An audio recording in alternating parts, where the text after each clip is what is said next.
James, how would you feel if a black man walked into one of your coffee shops? In my coffee shop, it depends. You got blind boy on It was like the Dave Chappelle sketch with the fucking stuff on his neck, on his lip. Hold on, do they have a Sunset City in any? Sundown. Like Sundown Town? What are you talking about? This man said sun. Yeah, there's 2 million people in Mississippi. I like that. 38 million people in California. How many black people are in Mississippi? That's the question we need to find out. I don't think It's like majority population. I'm pretty sure. Did you hear the 38 million, James?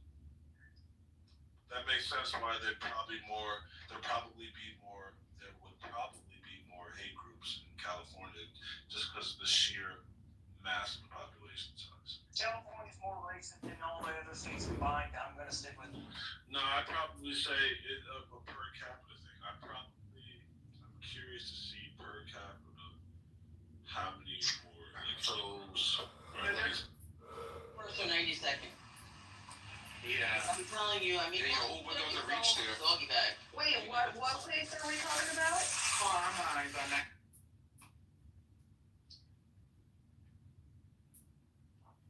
Wasn't he in that movie called like The Bus or something with Sandra Bullock? He stole a bus or something. Bill and Ted's Excellent Speed? Bill and Ted's Excellent Speed, yes. Bill and Ted's Excellent Adventure was 1989. Before that, he was Dangerous. And the second point and the last point I'm gonna. So with this text, a good use of this text would be a universal moniker, a marker for the people of God. No, I would not stipulate to that. No. So hold on, what is happening? Is it 2-on-1 or is me and the brother having a No. He had his opportunity. I'm sorry, Courtney. No, I just want to make sure that well, it's not, because if it's open conversation, then I've got to let more people up. I'm trying to be respectful to each person. It doesn't seem like the Okay, who big? You're gonna be after. I think it's Garfield. And Sam. Okay. Now Big came up first, so you'll be before Sam. You're gonna be last. All right, let's be cordial and try and wrap it up pretty quick. Scott, go ahead. Thank you so much. It was on me. I was asking Scott something. I was reading it. He was Scott said he didn't agree though. He's in the midst of his answer when L cut him off. Yeah. No, Go ahead, cut me off in the midst of my response. That's what happened. I agree. I just I'm being cut off again, and he disagreed that I was correct. Scott, do you agree? Yes or no? Yeah, what am I agreeing to? No, he disagreed, and we agreed that he disagreed, and L cut me off. That's what we agreed to. Thank you so much. So, It wasn't the first time that you tried to I'm trying to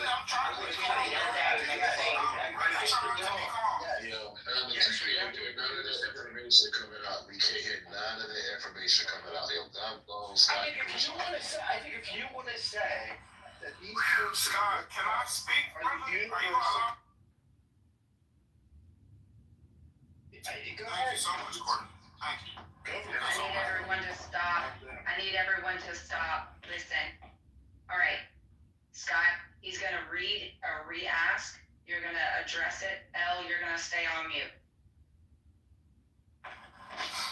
So right here in the book of Deuteronomy, chapter 28, and verse 46 specifically, it says, and they, in context, is talking about the curses, shall be upon thee, the Israelites, in context, for a sign and for a wonder. Right here, the point of conversation is about the word sign. You said fill in the blank for symbol. I agreed with that and said the curses will be upon the Israelites for a symbol. Then you disagreed with that. So now I want you to explain why you are disagreeing with your own breakdown.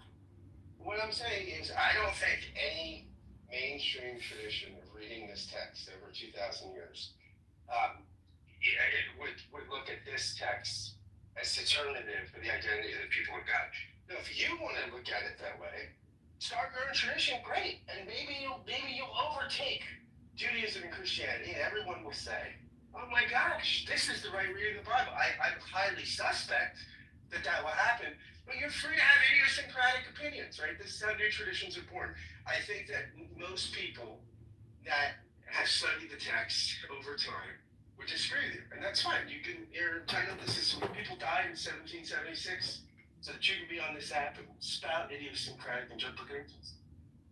Hey, I want the record to show, this is going to be my last response, we're going to move along in the queue, but I want the record to show that I haven't even given a position. Both of these people keep on influencing as if I gave a position. I went to this text to ask for their breakdown. The original point was, hey, did God identify his people by the curses? The brother said no. His mans came up and said no with him. I took him right here. He disagreed with the text, didn't give his explanation. Now we dealing with his friend. His friend doing the same thing. So I'm going to ask him again cleanly on this yield. Hey, brother, can you give us your understanding?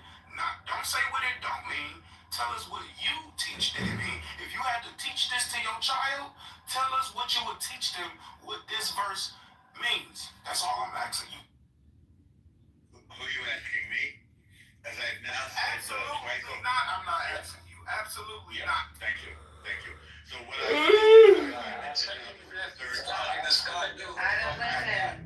What cannot happen is y'all are mitigating their answer. They've already given the answer. And let's not pretend like we don't all know low-key what the subject of the conversation is. They obviously disagree with anybody that claims to be Hebrew Israelite by Deuteronomy 28. Their answer is we don't agree with it.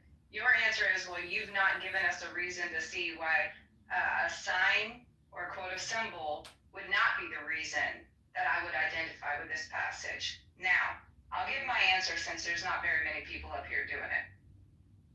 If you believe that this is an eternal, like it is absolutely eternal, because Scott's already said there are covenants or there are promises, there are prophecies that are contingent based on other things. Now, to anybody in the room, Governor, or anyone else, my question is, do you believe based on the passage that you read that this is forever? Yes or no? Absolutely. I can read it. Hey, baby, can these read my baby's apologize for that? Moreover, all the curses shall You like your shoes, baby. The Israelites overtake thee till thou be destroyed, because you didn't listen or hearken not unto the voice of the Lord thy God, to keep his commandments and statutes which he commanded thee. And they, the curses, shall be upon thee, the Israelites, for a sign and for a wonder, and upon thy seed forever. Do it say that in your Bibles? Okay, here's the points that I think they did address, but they didn't do it as concise as I'm about to do it. Hold on 1 second, Timothy, I'm bringing you up. Give me 2 seconds, I gotta make him mod. Wait, Timothy, speak. Yo. What's going on? No, speak a little louder. Timothy, speak louder. Hey, how you doing? No, Timothy. I am him. Oh, okay. What? No, she meant him for real. I got you. I just needed to make sure before I modded you that you were Timothy. Because you keep changing your pick like you change underwear. Or at least like I hope you change underwear. Okay. Like once every 6 months. So the point that I think Elle and Scott both addressed, but I'll be honest, I think they could have been a little bit more concise about it, so here I'm going to do that. In the passage, it says that you will be destroyed. Israel obviously was not completely and ultimately annihilated. I believe Scott mentioned that, but he didn't say it as concise. Okay? What up, Zach? The past. Just thinking about you. Not in a gay way, but in a Toyota way. What up, my neighbor? Hey, neighbor. How's the picnic course? Oh, my neighbor. Did you say the N-word? Nah, I said my neighbor. What are you doing? That's my neighbor. Should we put on Tefillin and study Torah? I feel like I should buy a set. Do you have Tefillin? Yeah. I should get the Tefillin, huh? I should have Tefillin. Oh, yeah. Yeah, I should get it. It's worth it. It's like $1,000, or you get the cheap one. Go on eBay, sort by price, and then Get the 200. Yeah, get it. You can probably get it cheaper, man. You might be able to get it down to like 75. You know what would be dope? The rewilding, because it's leather. You know, I can make tefillin with the handmade leather. I can make my own tefillin from leather that I made myself and get a Rebbe to bless it. Or you could just buy a used set. Anyway, I was just talking with this guy, but his phone died about, you know, it's very interesting. The war, the woke, the meme wars of the 2020s, you know? Mm-hmm. I fought in the meme wars of 2020. A lot of people did.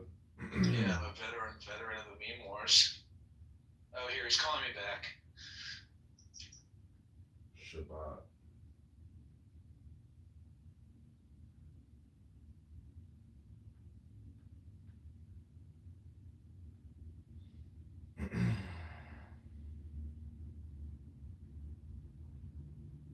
Okay, this is the Shabbat Torah study.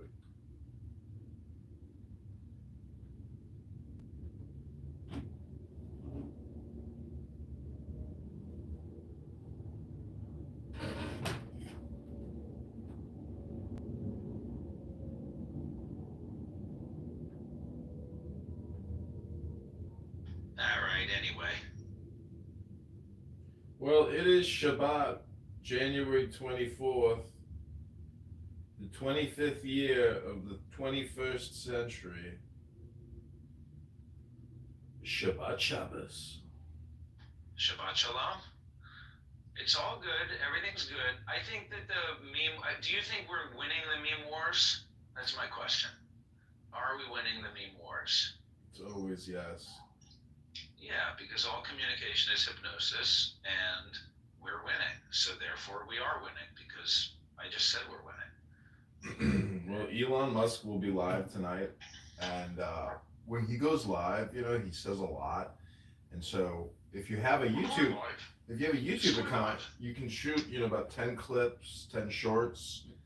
Some are 15 seconds, some are 33 minutes, and there's just so much there that, like, and it's amazing when you have somebody talking for 2 hours and you clip somebody. It takes what they say out of context.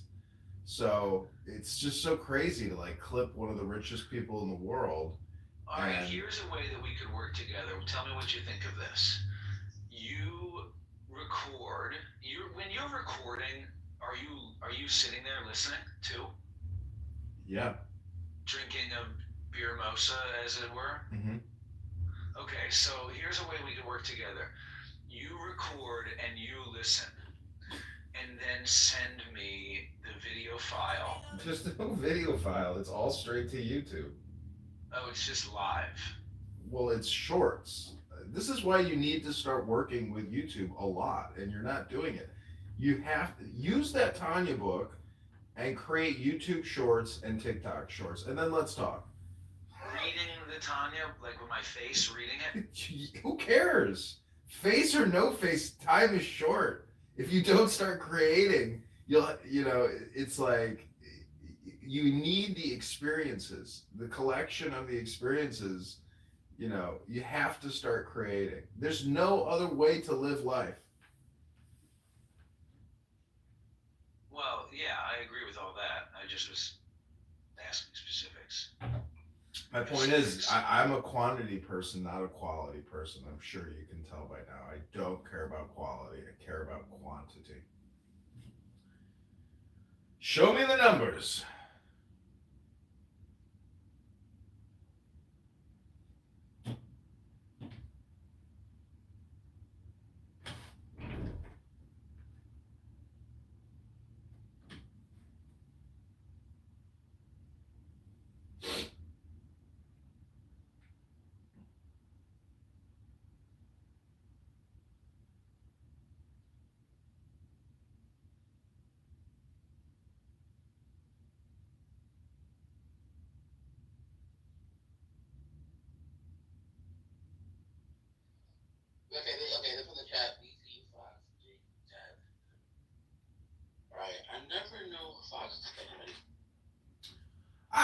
a fuck about who clipped Big Mama. I want to know who clipped Roger Mayhem. Was it Ben Mendelsohn?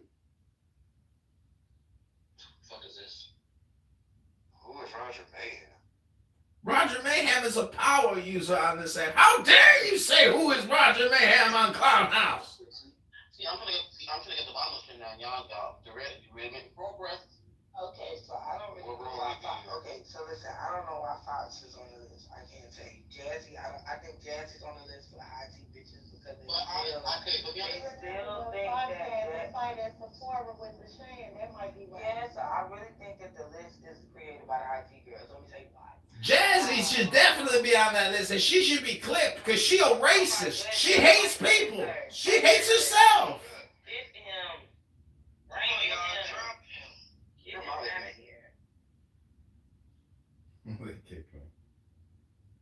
Oh, they kicked you. What room was that? I don't know. I can't follow you fast enough. Oh, there's just too many rooms. It's too many morons. I agree. Yesterday was pretty good. I mean, we had a great Toya Ratanya session with Elle. You know, I know. She did a great job. If we can get people to read books, we can change the world. I mean, and we can change people's lives. You know, I often thought that like if we could have a pocket-sized Constitution, you know, charity where we would pay somebody $10 to read the whole Constitution, film themselves reading it, and post it. Like that's really what we need in this country is we need these fat fucking idiots reading the Constitution and putting that into their collective consciousness. Otherwise, like there is no Constitution.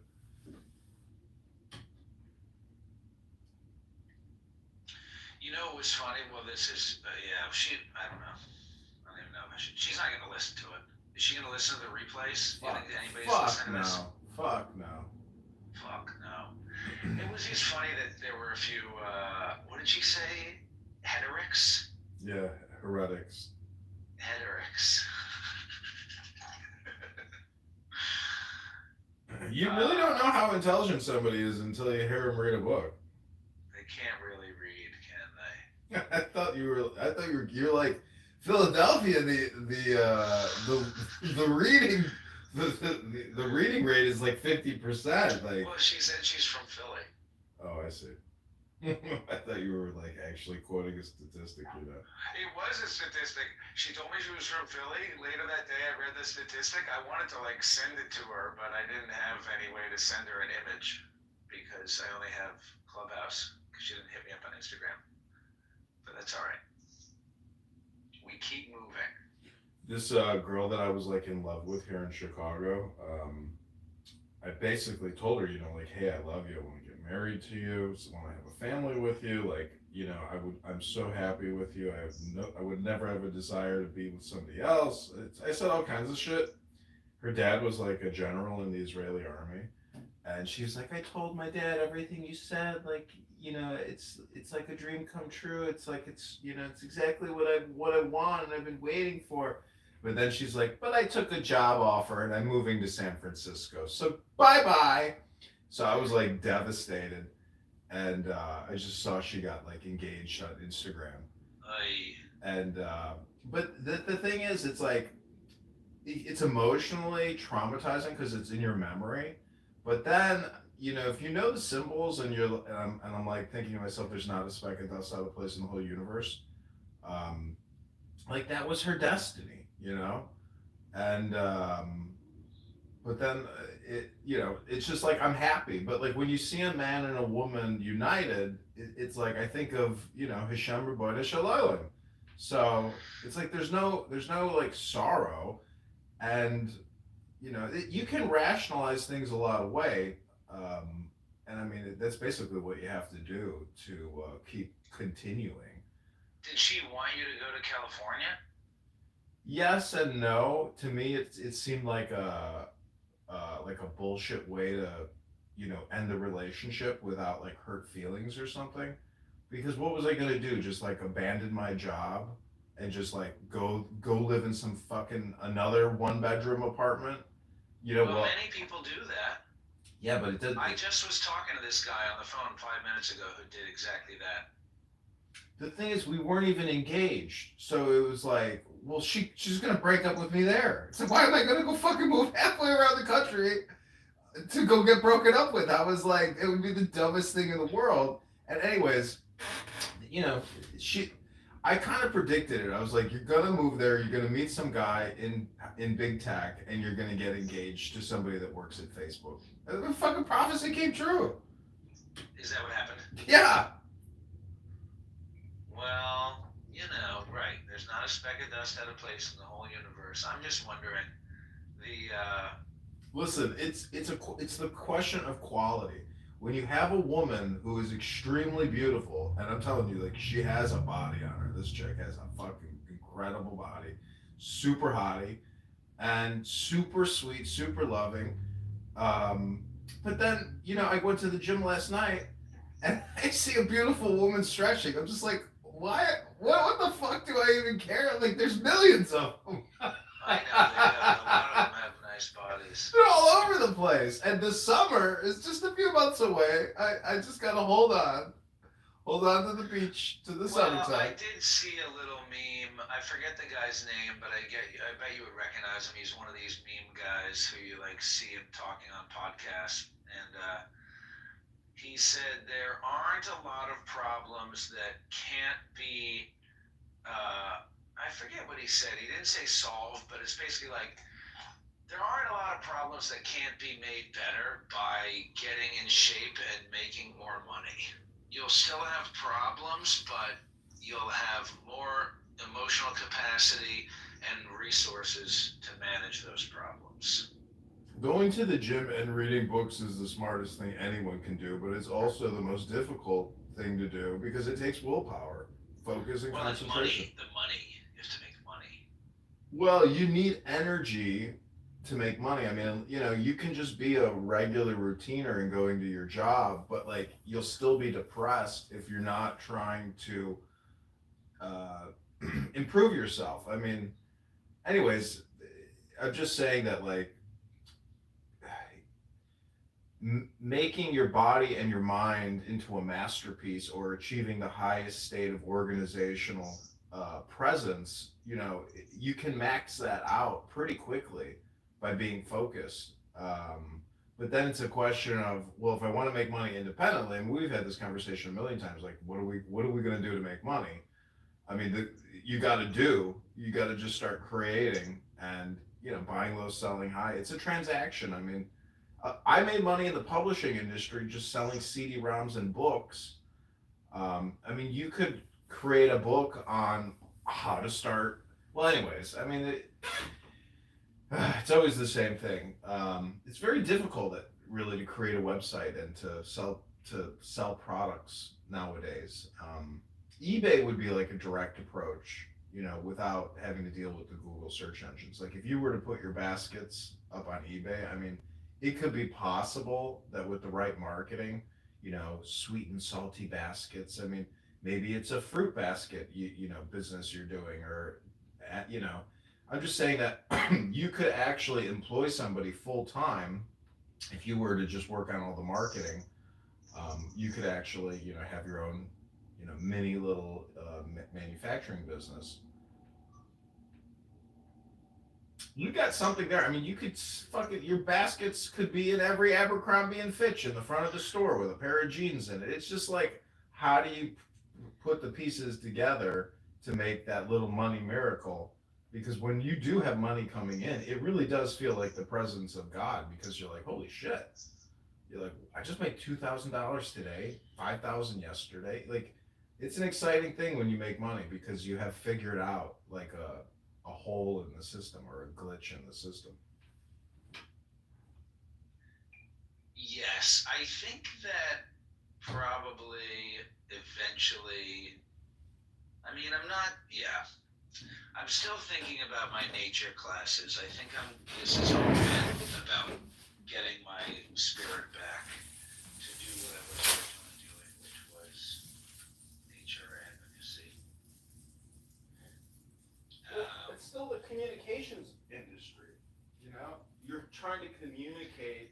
Let me ask you this, are you interested in, what's going on with your lawsuit?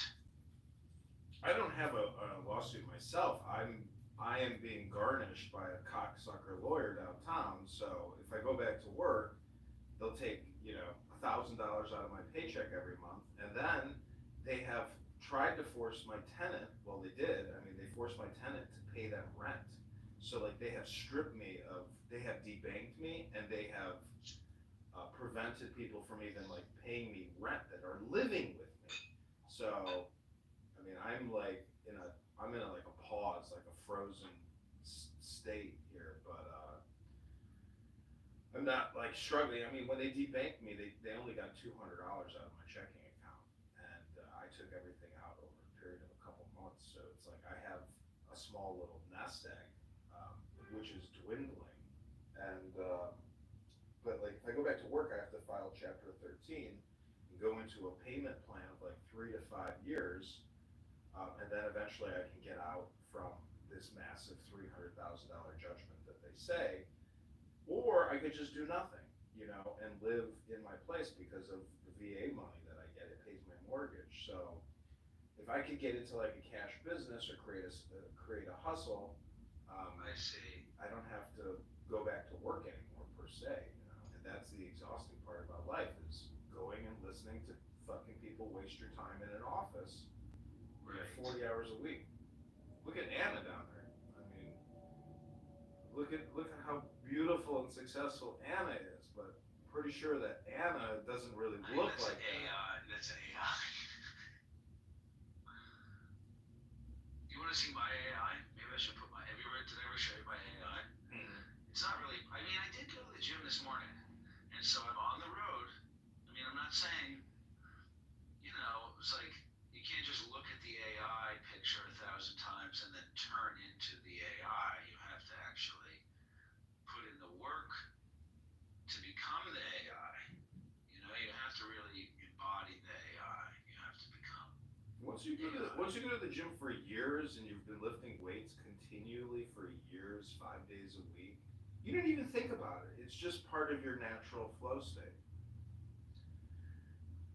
All right, PTR. What did you just like die on a cross or something for mankind? I know, isn't that amazing? Imagine if I actually looked like that. I would be. I mean, my face kind of looks like that. Well, it's all vanity, anyways. It's all vanity. I mean, if you have Torah knowledge embedded into your consciousness and you actually have comprehension, it's all vanity, but you want to feel good and you don't want to have pain in your body and you want to be attractive. I mean, if you're a fat pig, you're not attractive and chances are you're miserable. It's true. I went to the gym. I'm going to get a haircut. I got, I was just wondering about, because I'm trying to build a board, I'm still trying to do this nonprofit. I've gotten money from the nonprofit. I mean, the nonprofit could be good. It has been good to me. And it's better than baskets in Abercrombie, I think, because they just, if you want to selling, the spirit of what you're saying is correct, but selling baskets is not the move. Selling basket classes may be the move. Getting another $50 burner phone would do more for your expansion and moving quicker than anything else you can do. What would the burner phone do? It would allow you to create more content. How? I have a phone that I could be creating. I know, but you gotta understand, you're on Clubhouse now. If you have Clubhouse on another phone, that's one more distribution node. You have to look at this in terms of a node network and creation, because like when you're processing an AI video or shooting a new Instagram, like you need another phone because you need one phone to film the other phone, or one phone. I'm just saying that it's a way to have like another arm, basically.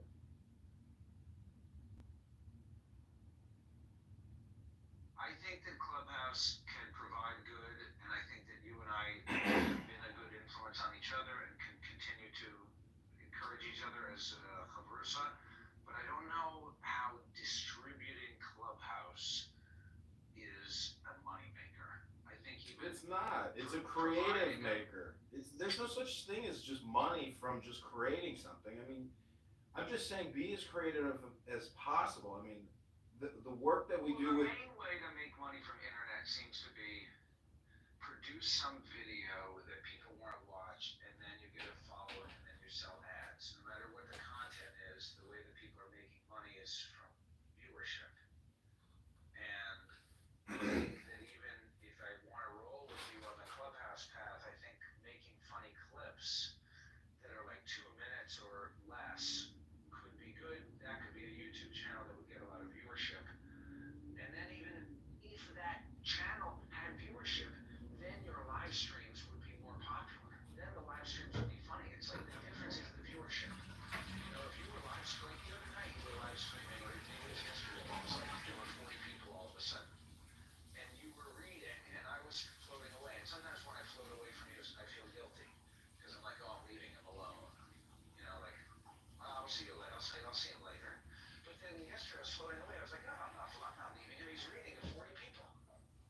So if you had a following of 4,000, but the only way to get the following of 4,000 for the live videos is if you have funny clips that are 2 minutes or less. Well, you gotta know that these videos are so stupid that if you were to just film your basket and then do an audio overlay, it would have like 4,000 views. You'd be like, holy shit.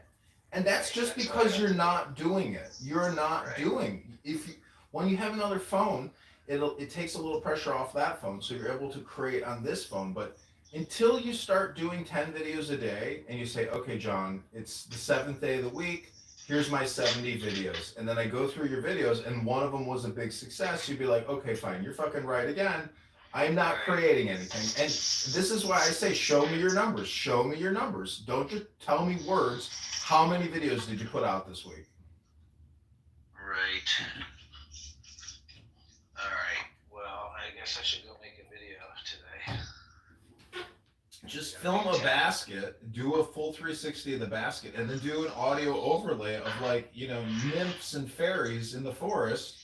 And that's all it is. These videos are stupid. Some of the biggest YouTube publishers, when you look at their shorts, it's like a 15-second clip of them like flexing their chest with some music, and it's got like 60 million views. You're like, why the fuck does this video even have views? It's so stupid. Right. But that's because it's hypnosis. Everyone is just drawn into this pixelated, synthetic dopamine manufacturing cartel. I mean, you're not producing enough dopamine, you know, because you're not creating any videos. Not you producing the dopamine, but your audience. You're not activating an audience because you have you don't have enough. I know you have videos, but like I'm saying, you have to keep going. You're close. But the whole thing deals with marketing and communication. That's the bread and the butter. Right. I have a bunch of videos. Maybe I should repost some videos. You know, I've made videos that are good. Maybe I should repost. Don't repost. Create new videos and use YouTube Shorts. It's called Shorts. 15 seconds, 3 minutes. Those are the two variables on YouTube. Show me 10 of them today by 12 o'clock. You see, the thing is, you think it's difficult. It's not. It's click, click, click, click. That's it. There's no fucking advanced editing, dude. Click, click.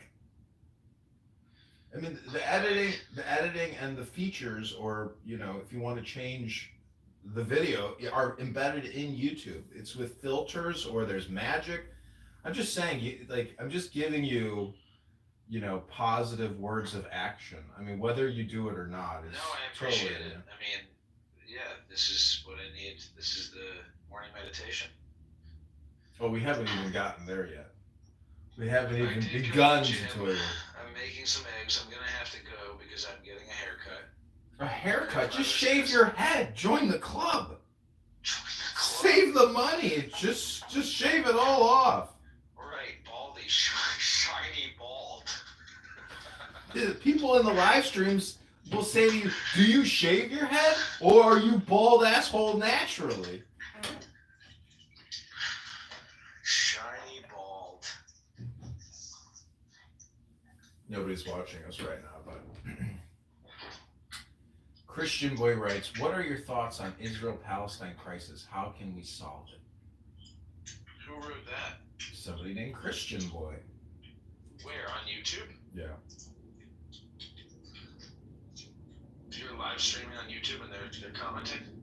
Yeah. So you're saying there's more people on YouTube than even on Clubhouse? Oh, are you fucking serious? Fuck yeah. Google, YouTube versus fucking shit town clown house? It's just a bunch of fucking picnickers on here. So you're saying I could be live streaming this room too on my YouTube channel and then we would have twice the viewership? Dude, you need to clone me and do what I'm doing and experience what I'm doing and then do an after action analysis and say, okay, we tested it. It was a waste of time. But, you know, you're not even experimenting. Right. You're relying on me when I need you to set up your own podcast studio in your house. And literally, we'll just do Toyra every morning and that'll be the basis of the whole thing. Should we start a podcast? It's a podcast. That's what you're talking about, a podcast. 100%. We're in the communications industry, man. I don't think there is a podcast called Dow and Tanya. Maybe I shouldn't even say it out loud because Christian Boy is going to steal our idea. We could just listen. That's one video. Tao and Tanya is one video. I mean, we can do Tanya and then the chapter title. You have to look at this as like you're taking a book that you didn't fucking write and you're committing copyright infringement. What are you waiting for? Yeah, that's true. I mean, that's the thing is I have all these books in my house. Like, I'm going to put every one of these fucking books I have on Instagram, on YouTube. I'm going to do clips from every single book until I have no more books in my house that aren't on YouTube. I think that's a good plan. I mean, you could go to the library, go to the spiritual section, get a little room in your local library, and just put every good book up on fucking YouTube. Get the knowledge and then and just let it sit there. And when you want to listen to the wisdom, you just watch your video. You don't even need to read the book anymore. Because you're just listening to your own audiobook. Book. Book. All right. Well, does YouTube have like a Clubhouse? Maybe we should stop using Clubhouse. No, dude, we use it all. Don't you know the story of the sheep herder looking down at the 1,000 sheep and the other sheep herder says, let's go down there and fuck one of those sheep. And the other sheep herder says, fuck one of them. Let's fuck them all. Right. That is actually, I did forget about that story. That's a good story. My dad used to tell me that story. Actually. I think it was in there. That's from Sopranos, actually. Really? Yeah, Uncle Junior is talking to Tony. He's like, remember when you told me that story about, the sheep herd? He goes, let's go fuck them all. He goes, I told you that? He goes, yeah, he told me that. He goes, all right. Well, I gotta go. I'll be back. I'm gonna get a haircut. Okay, sounds good. Bye. All right. Anna, Robin, I don't know, is there anything you want to say? This has been the morning show. Hello, I don't speak English, sorry, just for listening here. It's okay, я понимаю по-русски. Говоришь на русском? Да. Да, такой молодец. Да. Это хорошо. Спасибо. Откуда ты русский знаешь? Я хочу интернета. Ты используешь интернет? Я хочу тебя, я тебя люблю. Хорошая фраза, полезная. I don't really speak any Russian. Where do you live? In Ukraine? No, in Estonia. Oh, wow. You? Estonia, I hear, has some of the most beautiful women in the world. I think Estonia has like the highest percentage of blondes on the planet. But actually, I am half Korean. Half Korean? Yeah. The good kind on the north or the bad kind on the south? But do you like Asian women? I like beautiful women. I don't really distinguish between ethnicities when it comes to women. I just discriminate based on beauty. Okay. Where are you from? Chicago, in the U.S. Chicago? Ah, one time I have been there. Oh, really? Did you like it? Just, I was going to San Francisco through Chicago, and I was just in airport, and it is very, very big. It's huge, and yeah, I'm afraid that I lost my way there, but yeah. I didn't see Chicago actually. Yeah, I wasn't in the city, Mm-hmm. but there was cold. How I remember. Yeah. So what's gonna happen? Is Russia gonna take over Estonia? What I didn't understand. Are you worried about Russia invading Estonia? Are you afraid about Russia? Mm-hmm. No. Why? I don't know. I'm just asking. No.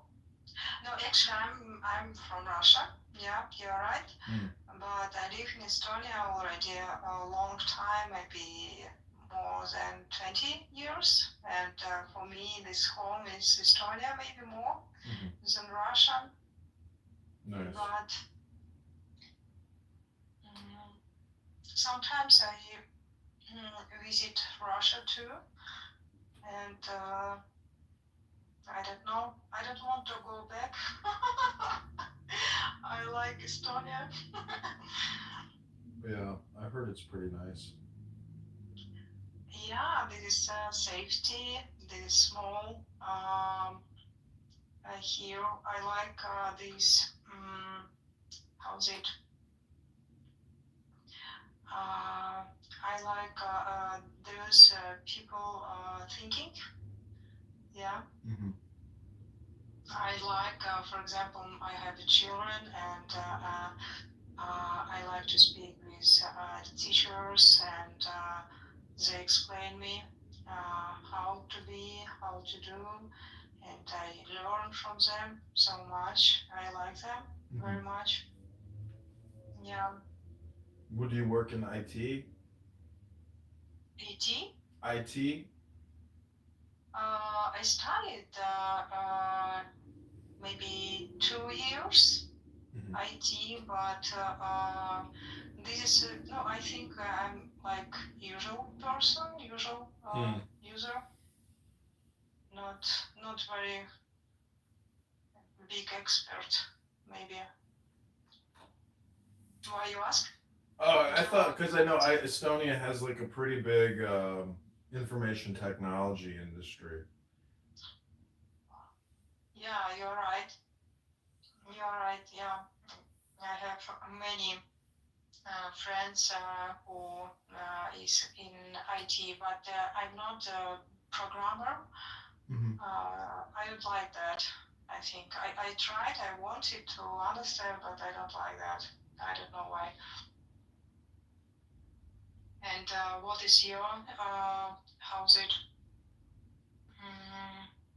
What is your sphere area where you do your job? Oh, I'm a professional Clubhouse user. Clubhouse user only? Yeah, this is it. This is my whole career boiled up. This is it. This is all. This is the best I've got going. Is not getting paid talking to people on Clubhouse all day long. And why I don't see here many people? You have to have, I think, a big group here, or just started. Pretty much. You know, you can't always have the career you want, but you can at least have the job that pays the bills.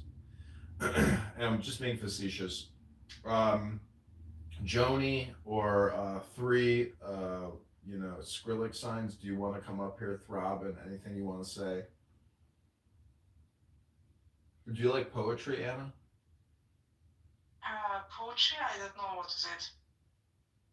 No, my English is not so good, you know. Poetry, I don't know. Poetry is, Poetry, writing. poetry. Okay. Вот, спасибо, злая. Ая, привет. Ты поможешь? Yeah, I just wanted to explain what poetry mean, but she already got it. This is a girl. She's very interesting, and I think she can explain you very much if you want to speak. She's a girl? Yeah. Beautiful. Ja, te blue. Be polite, please. I'm a kitty cat. So basically, I mean, I come on here usually and I read books. In the morning, I try to create a room of people who want to read things from a book as opposed to just talking about all the useless discourse and chronic chatter that happens on this app. So that's generally what I do on this app in the morning, is read. What would you like to read, or what, how's it, genre? I can read to you a lot of different things. One of them would be like the Tao Te Ching. Have you ever heard of the Tao Te Ching by Lao Tzu? Is it Chinese or something? Mm-hmm. No, I never heard about it. Oh, really? Oh, you should. I'll read you a brief thing and I'll put it in the chat, but you should read it. It's a very ancient and powerful document called the Tao Te Ching. Это можешь перевести? Я что-то не очень поняла. Блин, мой английский, конечно, оставляет. Sorry, I need to translate for her a little bit. Ну, короче, он говорит о каком-то китайском челе какой-то книжке, которую он читает. Adrian, could you please write where's like the name of the book again? Like in the comments. Yeah, maybe? let me get the YouTube link for you, and then you can just watch the YouTube video. Yeah, awesome. Yes, please. Yeah, you'll really like it. It's very smart. It deals with opposites, and basically the mystery of life. Okay, I'm not that familiar with Chinese. I maybe just know Lao Tzu, but not that much in general. Maybe also Feng Shui things. Yeah, I mean the Chinese aspect, it's important because it is such an ancient culture. But what's interesting about it is the contrast to Christianity. Or the overlay. Anyways, you can watch the link above and listen to it. It's just an audiobook, but it's a very useful book in terms of psychology, anger management,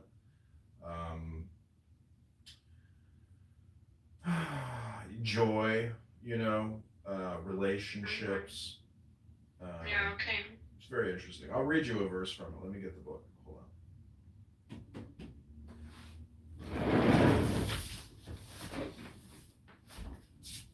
Как будет художественная литература, что я забыла? Hey, Adrian, I'm not sure. Can you please tell what it's called, like when the book's not about like science thing or philosophy, but like storybook?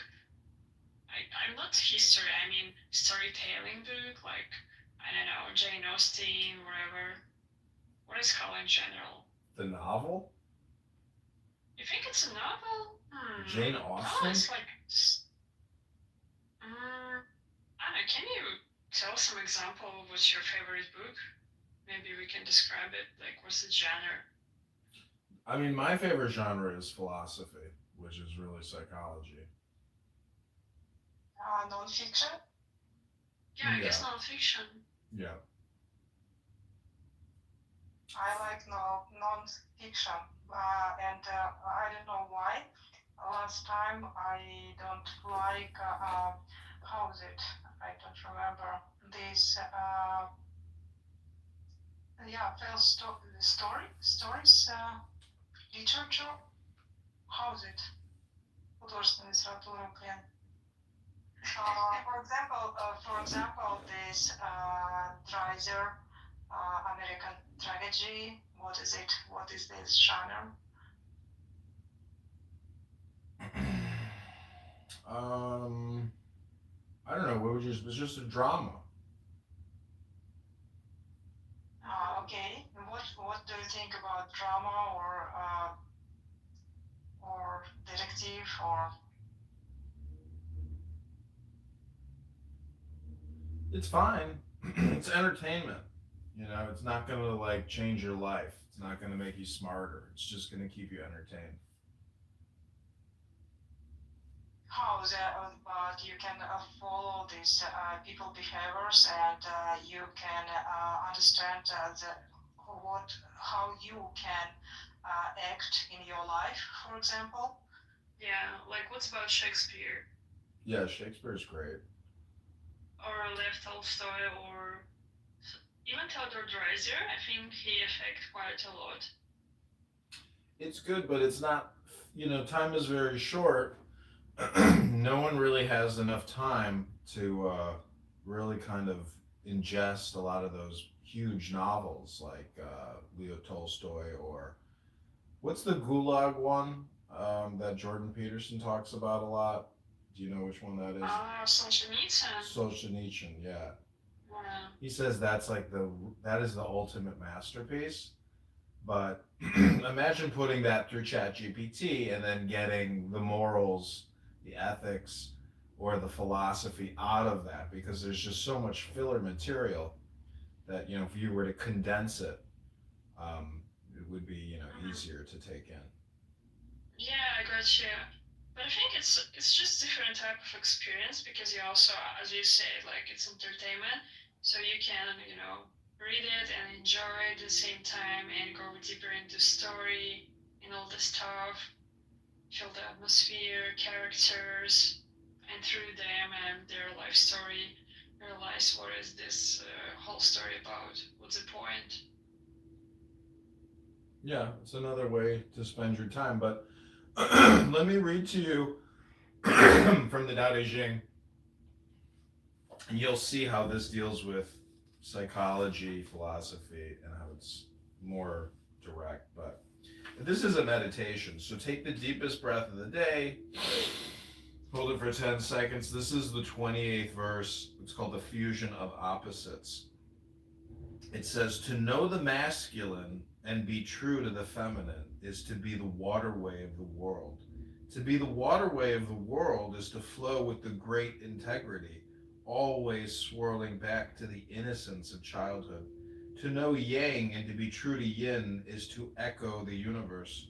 To echo the universe is to merge with the great integrity, ever returning to the infinite. To know praise and to be true to the lowly is to be a model for the planet.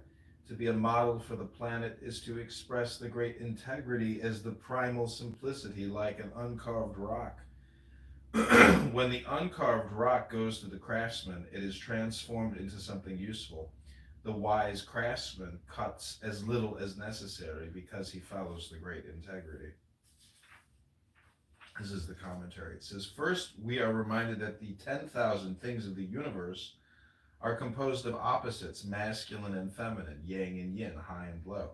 Second, Lao Tzu tells us that we should allow yin to be the dominant of the two opposites, that is, to know the masculine but be true to the feminine, to know yang but be true to yin, to know praise but to be true to the lowly. Third, Lao Tzu observes that to merge with the great integrity is to ever return to the primal simplicity and to make useful things by minimal interference with nature. Yin predominated during the Neolithic era of communal matriarchal tribes. Our own age turned all this upside down. Throughout recorded history, our civilizations have been male-dominated, competitive, nature-destructive, and ruled by those who were the most aggressive and warlike. How much more critical is it for us today to understand and to follow Lao Tzu's advice? Not to follow it in his time led to great unhappiness. Not to follow it in our time could lead to the end of our species on this planet. It's the 28th verse. Yeah. So in Yan, it's also like basically also kind of feng shui things. But what I found, like in all this explanation about the concept of yin yang, that they kind of, I think it's because how they translate it. But when I talk, by the way, I live in Japan, so I have a lot of Chinese friends here. And when I talk with them about yin yang conceptions, like one of the point I think is how they think about it is quite different. What kind of imagine I get from the books or any article about yin yang, because in general they skip very important things, that these two things, so it's like a part of the energy circle, they always, in the movie, they always move through you. So it's not like a static, but when I read the first time the concept about yin yang and all this feng shui thing, they made it very separate, like a separate object, like water, iron, and like earth, fire, yin yang. So it doesn't like get right in the first place. Yeah, I understand what you said about. Yes, it seems interesting, but yeah, I think all these things is generally about different energy channels with going through human and all like life, object, all these things. I don't think it really, you have to think about it in terms of energy. I would think the best way to think about it is in terms of communication or even hypnosis or therapy. It really does deal with, it's a therapeutic tool for cognitive or psychological joy or equilibrium, balance. It's all about creating balance through the scripture. Just like all religious documents really deal with creating peace. So that's what the Tao Te Ching can be used for, is peace in your life, peace in your community, peace in your state, peace in the world. I wouldn't look at it in terms of like energy. I know what you're saying, but I think what I'm saying is like the real way to define the energy created through the scripture. If that makes any sense. Yeah, like to be honest, when I also I'm into yoga, and I also study some yoga philosophy, some like Hindu things, and also I do therapy, and like they're all talking about plus minus same things, but with different words, Yeah. Yoga is essentially philosophy and therapy without the words. I mean, you can listen to words, I guess, when you do yoga, but the big thing about yoga is the breathing, holding the pose, breathing, but it's like, it's a way to let go of chronically thinking and forming opinions all the time. It's like a way to disengage from the world of communication, strengthen your body, and be one with the universe. Like the word yoga means yolk, like in an egg. So in an egg, there's a unity versus the non-duality. So there's a duality and a non-duality, or a unity, and yoga is that breathful state, really. I mean, it's awesome. Not enough people do it, and when you do it, you realize how fucked you are, because your body, it's it's in a constant state of falling apart. And when you do it, you realize just how important it is for your joints, for your flexibility, for your strength, because flexibility is strength. And the philosophy can help you be emotionally flexible, but yoga can help you be physically and emotionally flexible. It's a very powerful tool that not many people, it's just stretching and breathing. But most people are just doom scrolling. And they're just full of anxiety. They need to get off of their fucking cell phone and get into a studio to stretch and to breathe.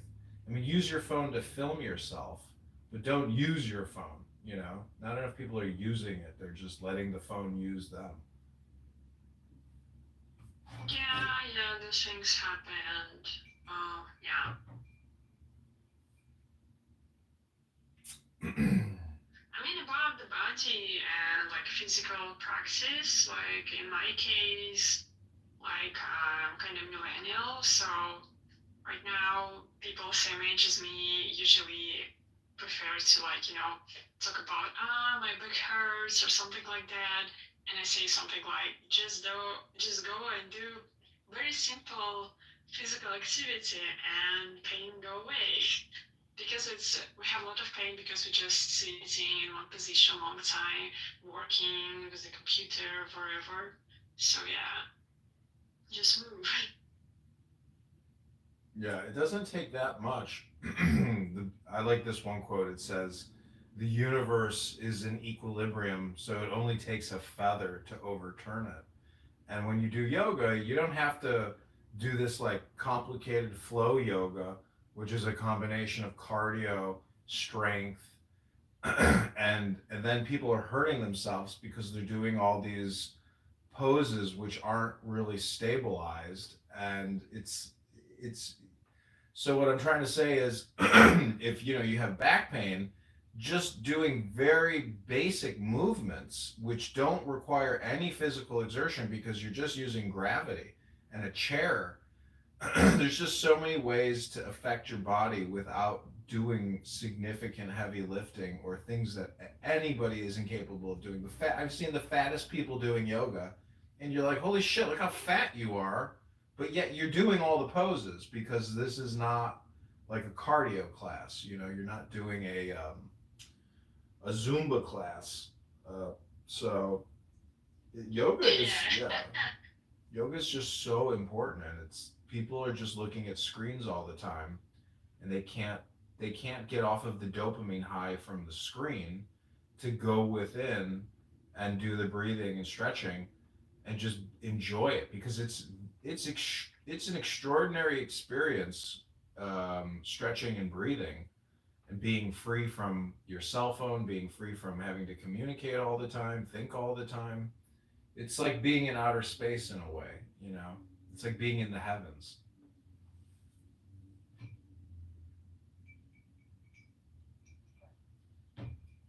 So basically, I'm saying if you haven't, died and gone to heaven yet, just go do yoga. I do it already, so we'll see. How do you like living in Japan? Well, it's okay. Like many things happen, but like Japan is fine. Very kind of sustainable. Favorite Japanese word, you know. So that's fine. I think the human can survive everywhere. So Yeah. I mean, you can survive in a prison doing yoga. A lot of people in prison, they don't even do yoga. And it's like, well, here's your chance. You're in a prison cell. Like, what else are you going to do? But most people just don't even know how to do it. I mean, they have a library in the prison, no? They do, yeah. I mean, most prisons have libraries and books. Not that I know, I've never been to prison, but I'm just assuming that, the managers of a prison would have books because they know that their customers need some form of entertainment. Yeah. Yeah, Joni, she wrote she's in a vow of silence to February 1st. It's very smart. Have you ever said to yourself, I'm going to take a vow of silence, and then realize how difficult it is? Like, you want to go right now? Or are you asking me if I ever tried to, like, No, I mean, silent? just like, have you ever said to yourself consciously, I'm going to take a vow of silence right now. I'm not going to respond to it. Okay, cool. So, thank you so much. I'll go. Yeah, have a nice day. No, that's not what I'm saying, but I understand. Okay, have a good day. Yeah, I got it, but I just want to go and maybe do yoga a bit without Clubhouse or something. Okay, take care. Nice chatting with you. Likewise, bye bye. What, Miriam? Ooh, Miriam's sitting there like a little rat. Okay, Throbbing, is there anything you want to say? Is your PTR? Yeah, that is. That's exactly who I thought it was. That's what's his face. He died in Chicago, having sex with a prostitute, doing cocaine. Chris Farley. I'm actually related to Chris Farley. I don't know if you know that. Not many people do. I'm a Farley.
And then it relates to his food.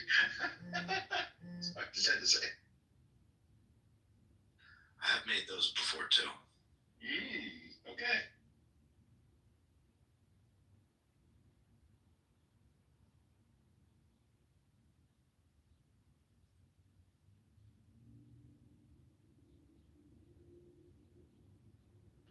Seth shared an article about the Waldorf Astoria being renovated for $1 billion. Have any of you stayed there? Yeah. What's that like? It was actually one of the funniest nights of my life. It was one of my rich friends. He was an Indian foreign national who was studying at my college. He stayed in New York one night, and I lived in the suburbs during Christmas vacation, so I went in to visit him. We got really, really hammered, and he was staying in the Waldorf towers of the Waldorf Astoria, like the even fancier places. So we were trying to get to his floor. We couldn't get to it. Went up to the front desk, and they're like, you have to use these private elevators to go up. And so I walked to the private elevators, and me and my friends went onto the elevator, and there was a lady standing there in this like beautiful like headdress, and I assumed that she was the bellhop. So I was like, oh, 16th floor, please. And and at the end, like I was like, this is a classy joint. I gotta give her $5. So I gave this lady $5. No, you didn't. And she looked at me really confused, and I was like, oh, I'm fucked up. And then the next day we went down for a buffet, and this lady was the wife of it was some African like delegation meeting and everything like that was taking place in a private room, and her husband was standing there like greeting people going in, and I felt like the biggest dickhead ever. I was like, it's the Waldorf Astoria. I'm just glad you gave a woman $5 to give you a rat. A foreign national voice, no less. Doesn't that sound like Coming to America, though? Did she say anything? Like, did she look at you like, see, like? It was like no. On the elevator, I realized I fucked up. But like, Yeah. and then morning I realized how badly I fucked up. Like, I'm laughing in my office, and I'm being very bad. And thank you so much.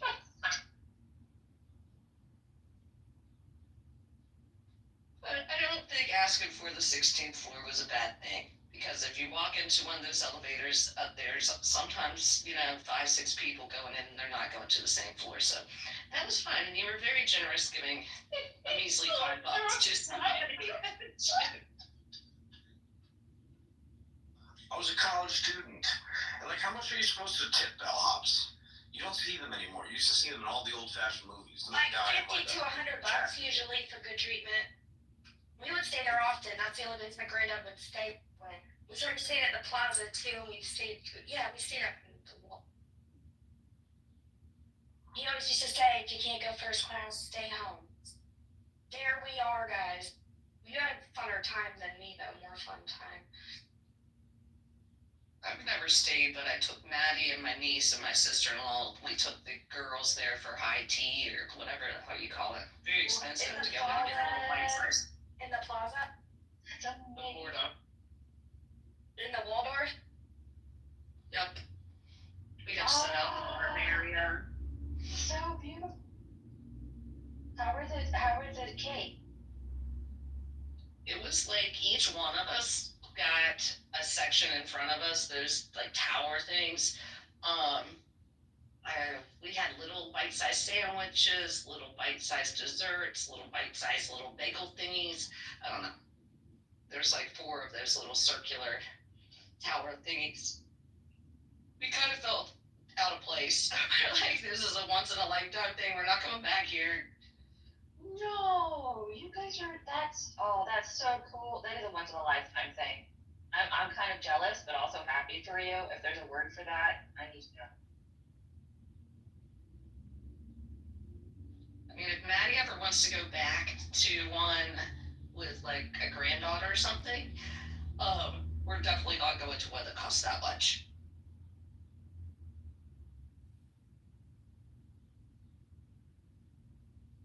There's some places down near Jeff. Joe's does high tea. That is supposed to be fairly good. And not the furniture, not like the. Okay, so I was looking at that and I was so I'm gonna get a rate. High tea. High tea? Is it an indica or is it tea? Kind of high tea. What kind of tea are you talking about? Oh god, that would have been funny though. Excuse me, I need to get a plant and some lawn fertilizer, some 2x4s, and also some tea. Oh, I'm sorry. I'm still dying about. Oh my god. So Pat, thank you.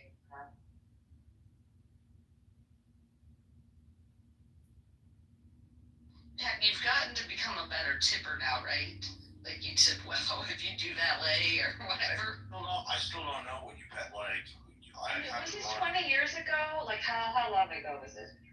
This was let's see, that would have been around 20, about 15 years ago. Alright, it's not so bad. Like if you did that now, it's I mean, I could totally see myself still making that mistake, even though I have never seen a bellhop before. I have in some really fancy condos, but they're like wearing, they're dressed to the nines. They're in like a tuxedo and like a little hat. probably not African style. Well, like it's like a theme. Maybe this is the theme of the month or something like that. But you know what I mean? I'm pretty sure it was winter break too. Like I understand. You know, it's a different kind of fabric and.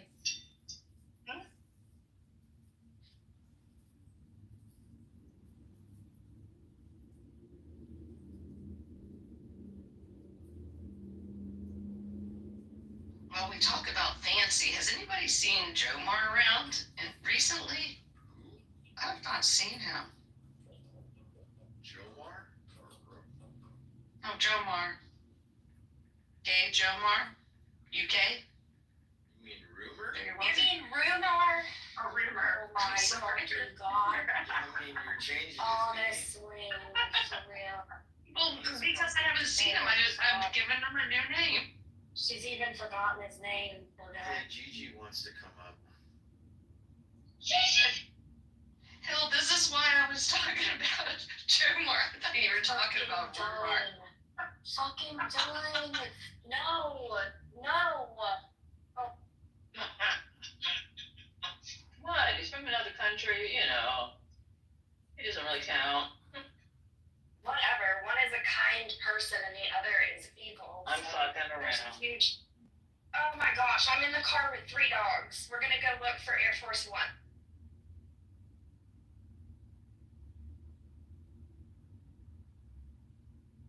Why'd you have to bring the dogs with you?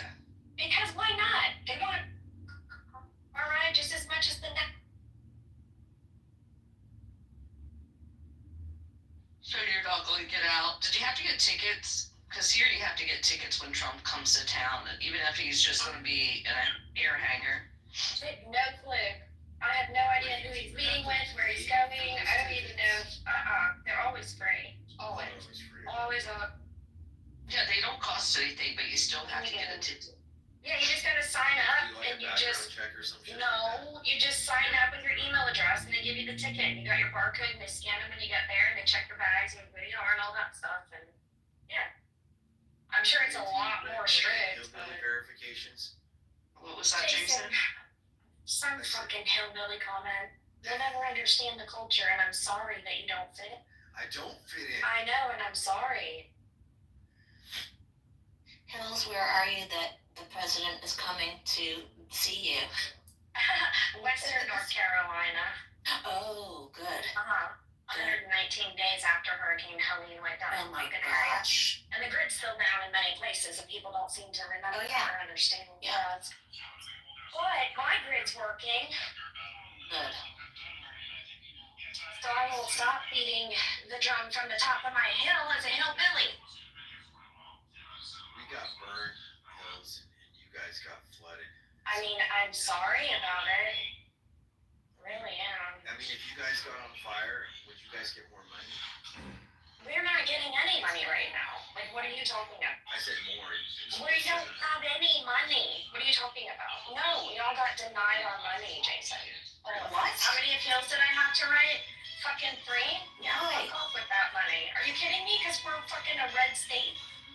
whistleblowers that have come out about how all the Trump supporters were missed or whoever, I don't care what. It's a dirty political game and lives were at stake, and they still are. Good news, ever since he got into office, they've moved everyone from tents into apartments. They're fully furnished. Stop. Yes, in 3 fucking days. Oh Done. my God.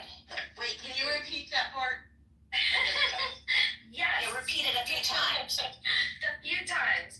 So here's what's happened. Yeah. They have moved people out of tents, right, into furnished apartments since day one he was in office. The FEMA director resigned. They got a new guy in there. He's from North Carolina. Everyone here is taking this very personally. I want to cry. Like, that is. Yeah, it's very heartbreaking. It's okay though. We're fine. Like I'm dodging power workers right now. They're rebuilding roads the quick thing. I mean, it's just a mess. You dodge wiped out roads like every other. But we're surviving. It's really cool he's going to be here, and I'm on the way to the airport to see if I can find him because I'm delusional and I needed lunch break. You're not delusional. I mean, maybe. I'm optimistic. Relief of any sorts to any parts of the country. I mean, I don't know what he's really, where his position is on funding it or not funding it. The problem is living through this is like this state gets all this money and they're not distributing it to the citizens. They just installed a $520,000 single person bathroom in downtown Asheville 2 weeks after the storm. Look it up in the Asheville Citizen Times. You'll see. No, I'm fucking serious. They're cutting education fund like crazy. And they're looking at building a stadium in downtown Asheville. Also, a venue, Rabbit, was just purchased by Live Nation, and they fucking laid off all the workers that have been at that venue for decades. All of them laid off, brand new staff from no one local. After a hurricane this size and magnitude, like, they can hardly get to work right now because the roads, you know what I mean? Like, they have to go 40 minutes out of their way to go, 10 miles. It's awful, but it's fine because we'll boycott that place and Live Nation. Will make a small difference, but it's just they need to free up the funding, and the Carolina concert, it's like, where's that money? It's not in my friend's hands who can't put a roof on her house, right? Because insurance denied her, right? Geological event in the mountain. They can bring Taylor Swift in and Taylor Swift hates rednecks. Forget it. No thanks. No thanks. Oh no, that would be perfect too. She won't come here. Are you kidding me? Nobody wants to come here. No, nobody wants to come to North Carolina, Jason. LA is my plan. Wait, I do. I want to come for your guys' wet style ribs, okay? Oh, Marion. Jason, we'll all go for the wedding. Yeah, she's not here for the wedding. I have to find a trip. Aren't we tired of making humanitarian issues political? Like, she's Yeah, right? I know, it's dirty. There's just so much to do. You gotta be. That happens every time liberals are in. Look at Obama in the BPO bill. Where if you were a small businessman, you were screwed. And if you were a big condo developer in Gulf Shores, Alabama, you got a brand new fucking condo complex. If you were a small businessman, you had to take scraps and go in with a tort attorney and just sue the fuck out of them if Brady got anything on back. You can track any freaking storm or disaster, and you can see who gets. Look at the administration and look at the response.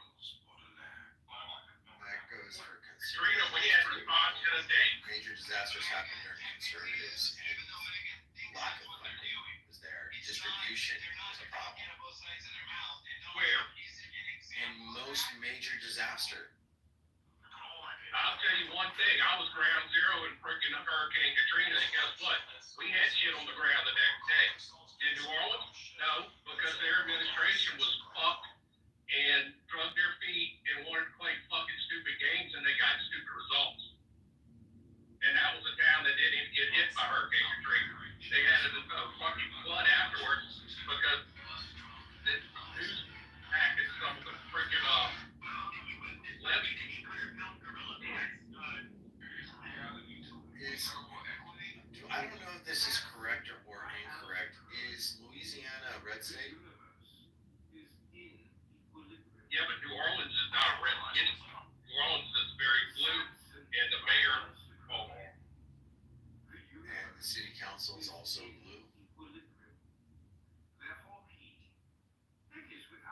just asking. I'm not trying to be a smart ass. I'm really asking at the time. I mean, because I don't know.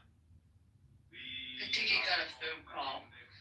Yeah, because I watched a documentary on Katrina and Maria, and the common denominators, like the back and forth of politics of blaming where help and how it was distributed, and you know, like each other, they blame each other. They don't really want to solve the problem, and the most notorious ones always happen in towards an election year. Like I remember when Maria took place, and you look at Puerto Rico, you see Trump passing out rolls of toilet paper and paper towels and tossing it like, here, you get a roll and you get a roll. But still, the area is destroyed. Infrastructure is still destroyed. People don't recover from disasters, not even 1 year, 2 years. Like, my thing is, like, what is the adequate amount of help? And these disasters are clearing ways to do what? We looked at what happened in COVID. Beginning of COVID, who got bailed out first? It was the auto companies and the airlines. Did people get their money? No. And then they capped it to what, 75? That you had to make no more than 75,000 before you could get relief. Anyone below that amount got relief. Anyone above that amount, no. They didn't take in consideration like your cost of living across the country. That happened. So to me, it's like it's on the stain is on both of them. It's not just on one. Yeah, again, my statement of, are we going to stop taking humanitarian issues and just making them political and not helping and not stepping in and then blaming each other for all of them?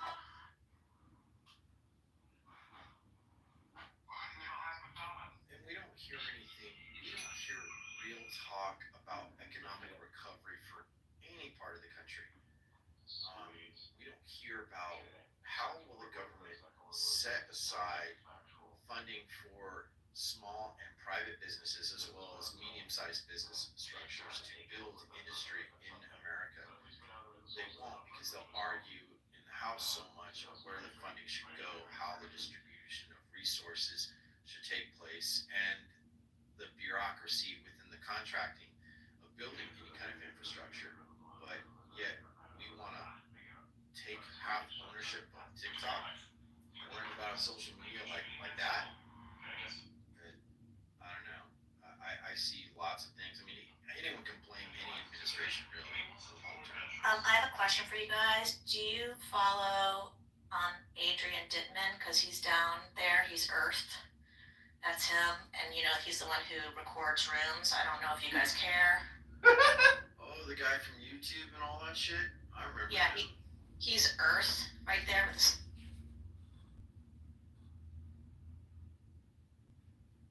How the fuck does she know? Bitches know! Bitches know!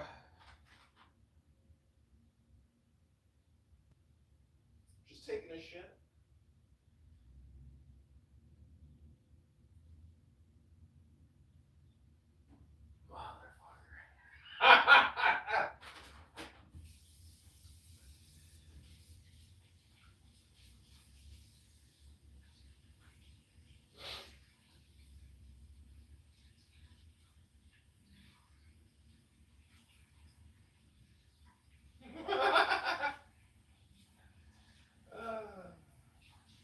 Beautiful. Beautiful.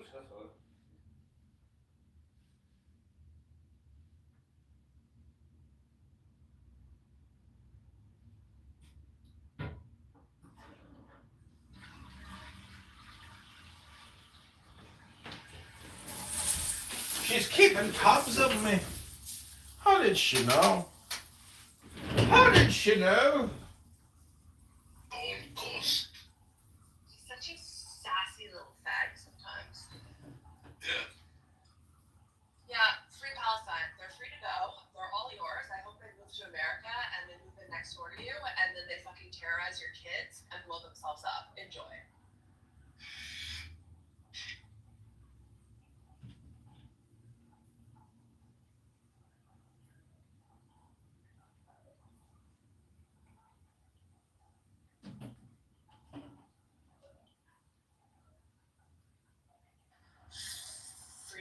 Palestine had, I live in Istanbul. Ew, you're a Turk. Ugh. Turk. Fucking mongrel.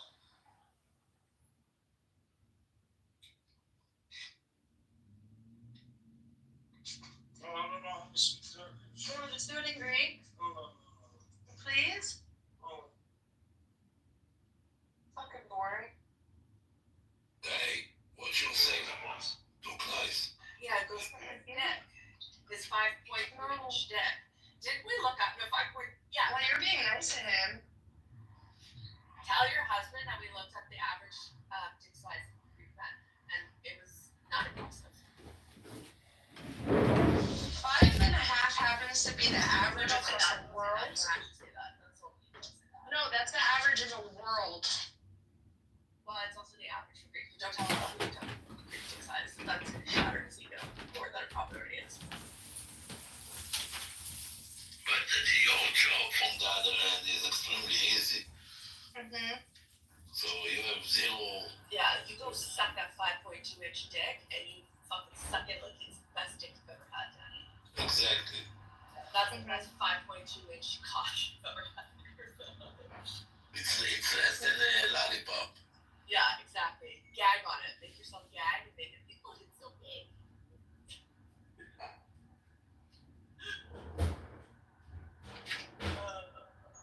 Is this caramel good? No, it's not good. Putting caramel on it. No, it's an apple. It's an actual. Is that a tapuach? Tapuach, yeah. Uh-huh. Yeah.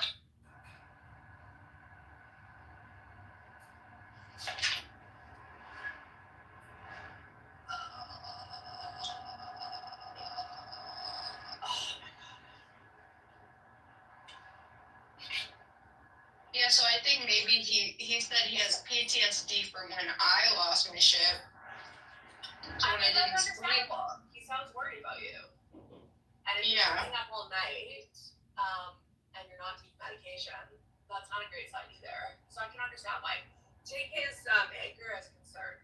He's worried. That's a good thing. If he wasn't angry, it means he doesn't care, right? As you remember from the beginning, Danny, I told you that I have no doubt about how much he loves you. Yeah. And you need to get better. That's a scary thing to have your wife as the mother of your child, you know? Go through all of that. Okay? Yeah. Yeah, but beyond that, he also worked, he also provide, he also care, he getting up in the morning, helping with the child. Yeah. So, what the fuck you want? And he's cooking for her. What the fuck you want to complain about? You deserve to get sucked 7 times a day, not only 3.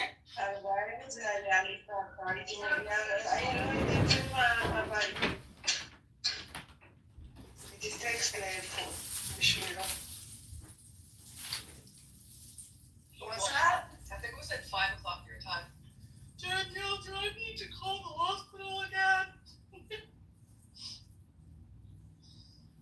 Funny. And the cocaine thing, like, what? Like, I tried cocaine in my early 20s. Like, what are you gonna say I'm doing cocaine? Like, I did it, it's too expensive. I might as well just take my Adderall. I don't do cocaine. Like, no. Like, I can understand that insomnia is part of mental illness and like when you stay out all night, you know, that's a good worrying thing. Especially if it's a habit. I think I had too much caffeine throughout the day, and then when that happens, I can't turn it off. And I think that's what happened.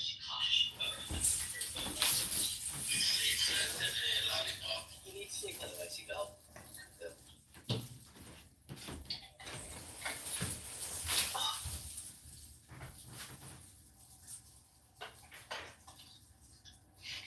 And the way to sleep is to get a lot of sex, so you're gonna get tired and you're gonna fall asleep actually.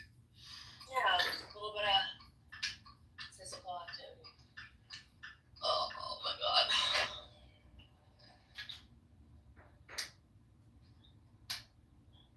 What time is it? Oh shit, I'm 20 minutes late. Oops.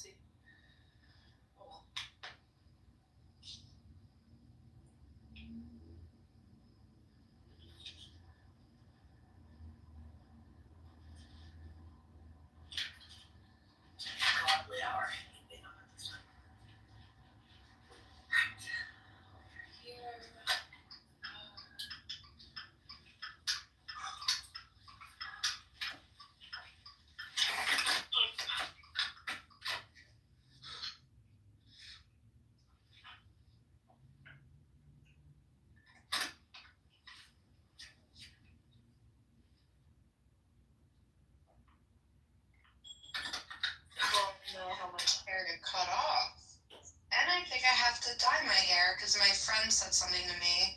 Are you wearing gray? Yeah.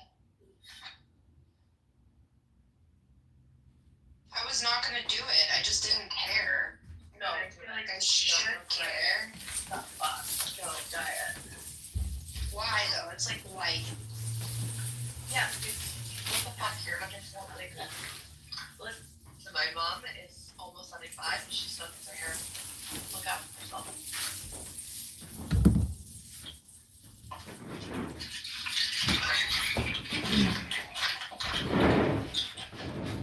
Okay.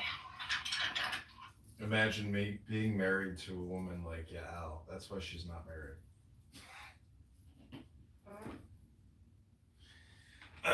All right, so I'm about to blaze for the first time this morning and drink my beer mosa and begin my Shabbos.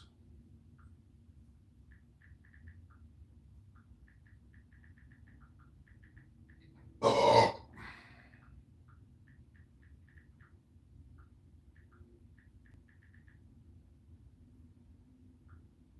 Okay, do you want to try to do TikTok Tanya or YouTube Tanya?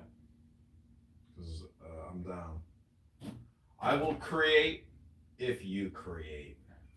And together, the multiplicity of our creation will manifest the one, which is love, aka success, victory, wisdom, strength, kindness, and beauty in the hidden garden in the valley of delight.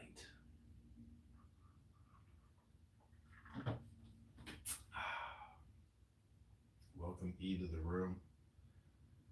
Yolisen. I'm sure that's not your picture, but you never know. Sometimes beauty is real. Let's see, Yolisen. Oh yeah, you are a real person. Wow, you're a beautiful woman. Then the Shekhinah is with us. The Shekhinah is with us, Zach. Let's not delay. Let us engage the Torah.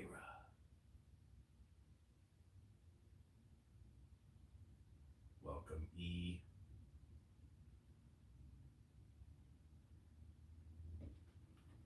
Do I have the volume down on this thing? Zach, are you there?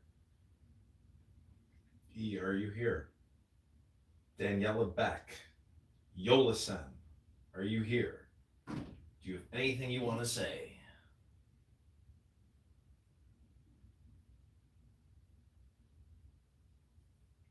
Hello? So do it chocolate black. Black? Yep. Or should I do it like red, like that filter? No, don't go on crazy colors.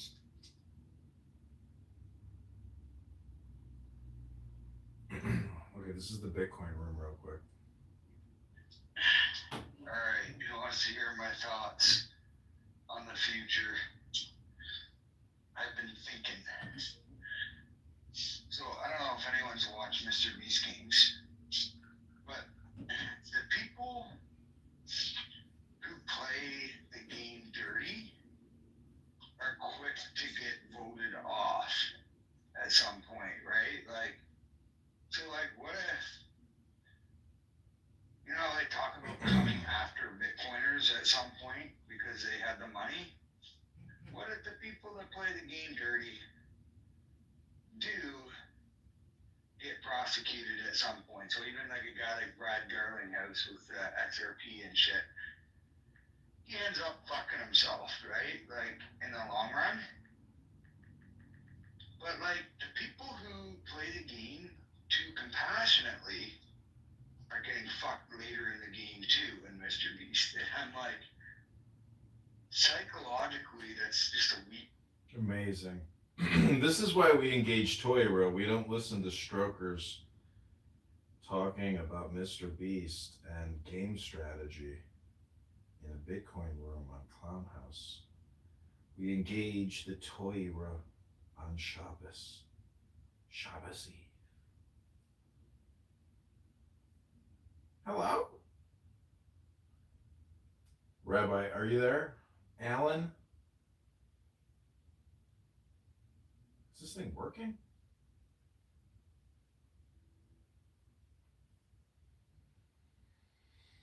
Okay, sorry, my name is not Alan, but it seems to me like I have to leave this room because I'm not sure what you're talking about. Well, you're not listening. I am absolutely listening. Shut up! Shut up! Shut up! Shut up! Shut up! You're not listening! Shut up! You're not listening! You're not listening! Shut up! You could probably be my son. So, like... Okay. Shut up! You're not listening! Oh, man.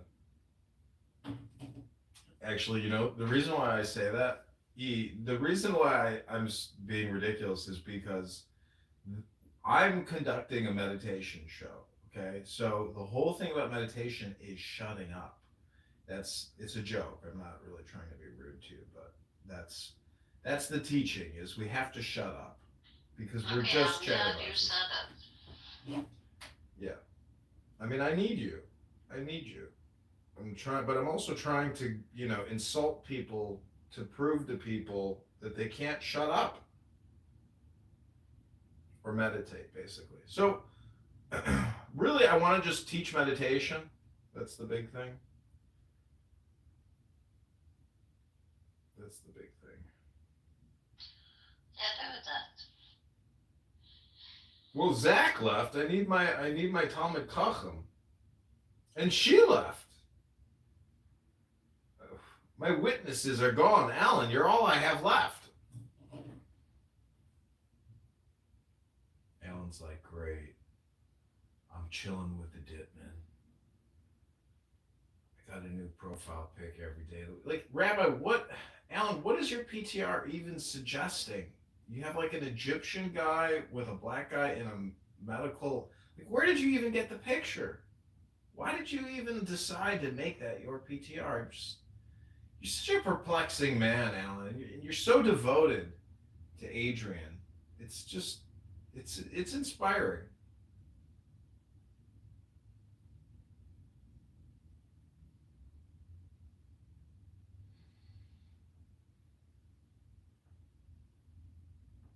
Alan? Hello, Alan? Hey, no, I'm here. I'm grocery shopping this morning. You're grocery shopping? Yeah. I'm picking some stuff up for the weekend. Got a little time off work, so. Fuck yeah. Grocery shopping, man. It is so cool today. Fuck. Where do you live? Yo, I'm down south. I'm in one of the best states. I'm in Florida. Oh. Dude, you need to create a YouTube account and participate in creation endeavors with me, because you're here so much, Alan, that I should. I truly like your rooms because I like your readings. Like, yeah. I'm being honest, right? I know, granted, sometimes I talk, you know, a lot of shit around me, just sound kind of like trolly or dumb, but like I truly listen to a lot of the stuff that you play, right? Like the Taoism and Alan Watts, and yeah. I learned a lot from it because, like, prior to meeting your rooms, it was kind of a journey I was doing myself. So I'm like, if I'm already listening by myself, I might as well join your rooms and listen and have someone I can converse on these topics with. But see, the whole thing is, I need you to help me stay focused, because I don't want to be focused if I can't focus with somebody else. So, you know, I need you to also be my coach. I can't just be your coach. You got to help me say, you know, hey, Adrian, let's stay focused here and engage the toilet. Yeah, for sure. I get your point. That's accountability. But that means I want you to text me. I want to have your number. I want you to send me videos that you're creating on YouTube. You know, because when I do this type, it's for you, but it's for me too. You know, I am also on that journey with you. But what we want to do is help other people get back onto the way or in the journey. And the thing is, you're here listening, but you're not here creating. I need you to be a creator, not just a consumer. Yeah, true. Add value as well. No, what I'm telling you is I want you to be a teacher too. Teach, and when you teach and distribute the teachings, you learn more than you could possibly ever comprehend just by listening. Be a producer, be a creator, be a distributor. Don't be a buyer, don't be a consumer. I agree with you. I always wanted to get into the content creation side. Being someone, being a techie, I gotta cause you gotta really put time into it and You're overthinking it. You're overthinking it. You have to shut up and just do. That's where God is. God back forward is go, backwards is do. You're not doing, and you're going, but you're not doing. I need you to be a creator. Amen. Yeah, I will take you up on that because I do feel like I could be doing more on monetizing and getting good content out. I just been super busy, man. But yeah. Well, the thing is, if you have time to listen, it's the same thing as doing. So that is true. No, you have the time, but you're sitting here getting hypnotized by me. And I need you to basically redistribute. I need you to redistribute my hypnosis if you're not willing to create your own hypnosis. I have to pay attention to the audience. I have to pay attention to trying to maximize my distribution. And since you're such a devoted listener, I need you to be a creator. Just get a burner phone for $50. Yeah, well, I have a burner phone. I upgraded my phone just last year, so I still have my old phone. So I can do the streams. I just have to. Yeah, try to get a YouTube account with the 50 subscribers so you can start live streaming the content. Because people on the algorithm on YouTube will listen if it's good. I met Doc on here, Brian Sellers. I met him through Instagram or YouTube and reading Marcus Aurelius.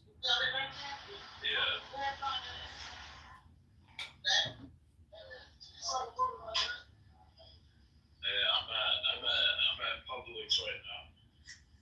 Publix.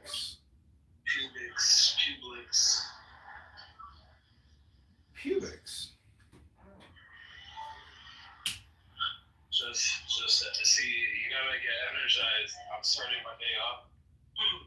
I got my coffee. I got a pub stuff for later. Good.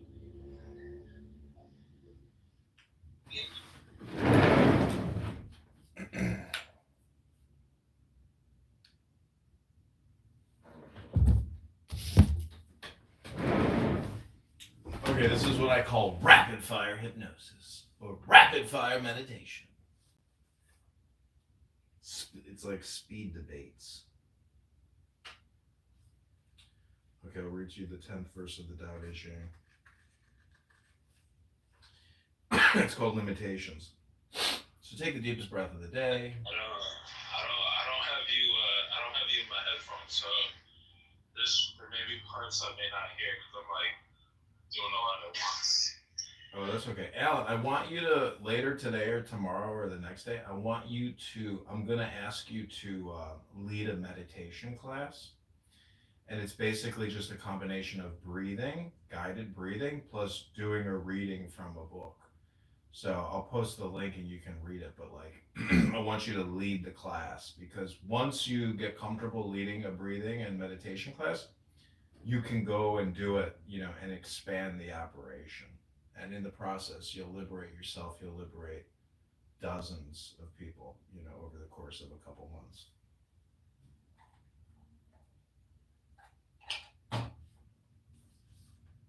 Okay, so take the deepest breath of the day through your nose. Hold it for 10 seconds. This is called limitations. When embracing the unity of mind, body, emotions, and spiritual being, can we transcend our fragmentations without leaving a trace? When Qigong sculpts sinew suppleness, can our flesh become soft as a newborn babe? Can we cleanse the inner vision, leaving mind in spiritual purity? Can our affairs of the heart and our affairs of state be so unconditional that we grant unqualified permissibility? Can the gate to yin be opened without inviting yang? Can our reasoning mind be purged of coercion, allowing our heart its unfettered joy? Can we act like every other species, seeking no reward, taking no pride, guiding without enslaving? Such is our vision of the great integrity on whose path we have at last.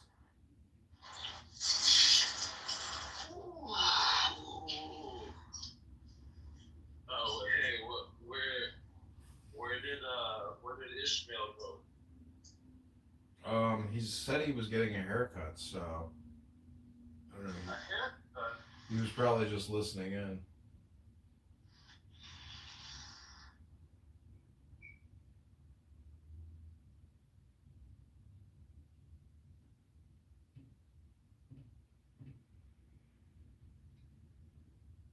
Using Robinhood Gold to get 4% APY high yield cash. Sign up now. Sharing my competitive streak with close friends, I love going head to head with it.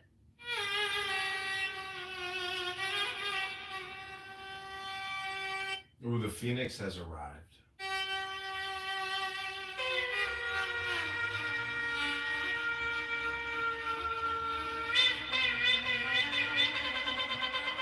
What up, Phoenix? How are you doing? I'm trying to click your profile to invite you up, but I can't seem to click your profile.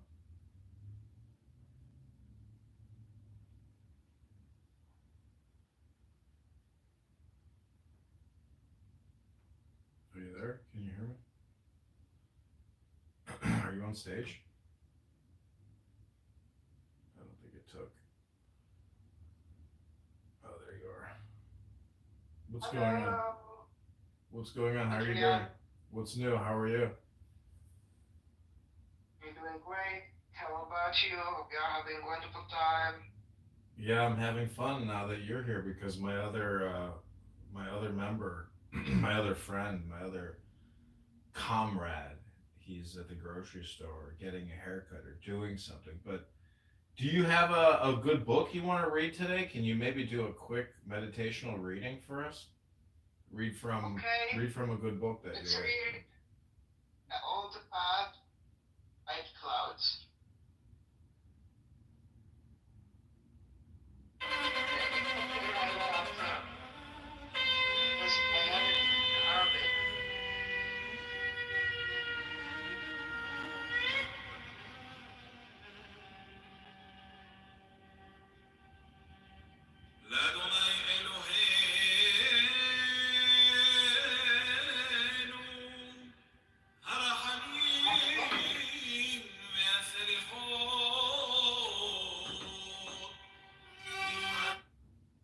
What was that?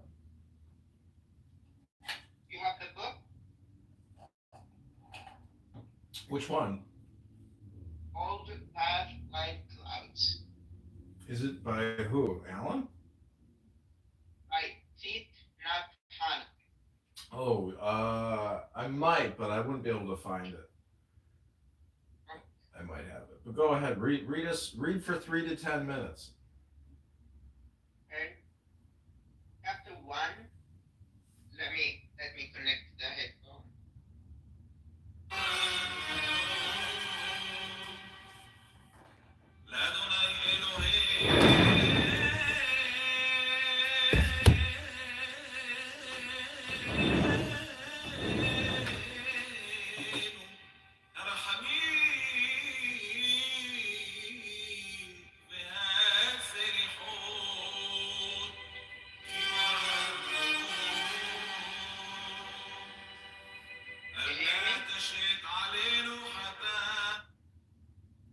Yeah, I can hear you.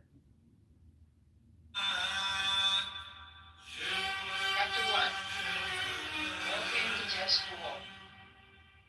Under the shadows of the green bamboo, the young Bhikkhu Swati sat across-legged, concentrating on his breath.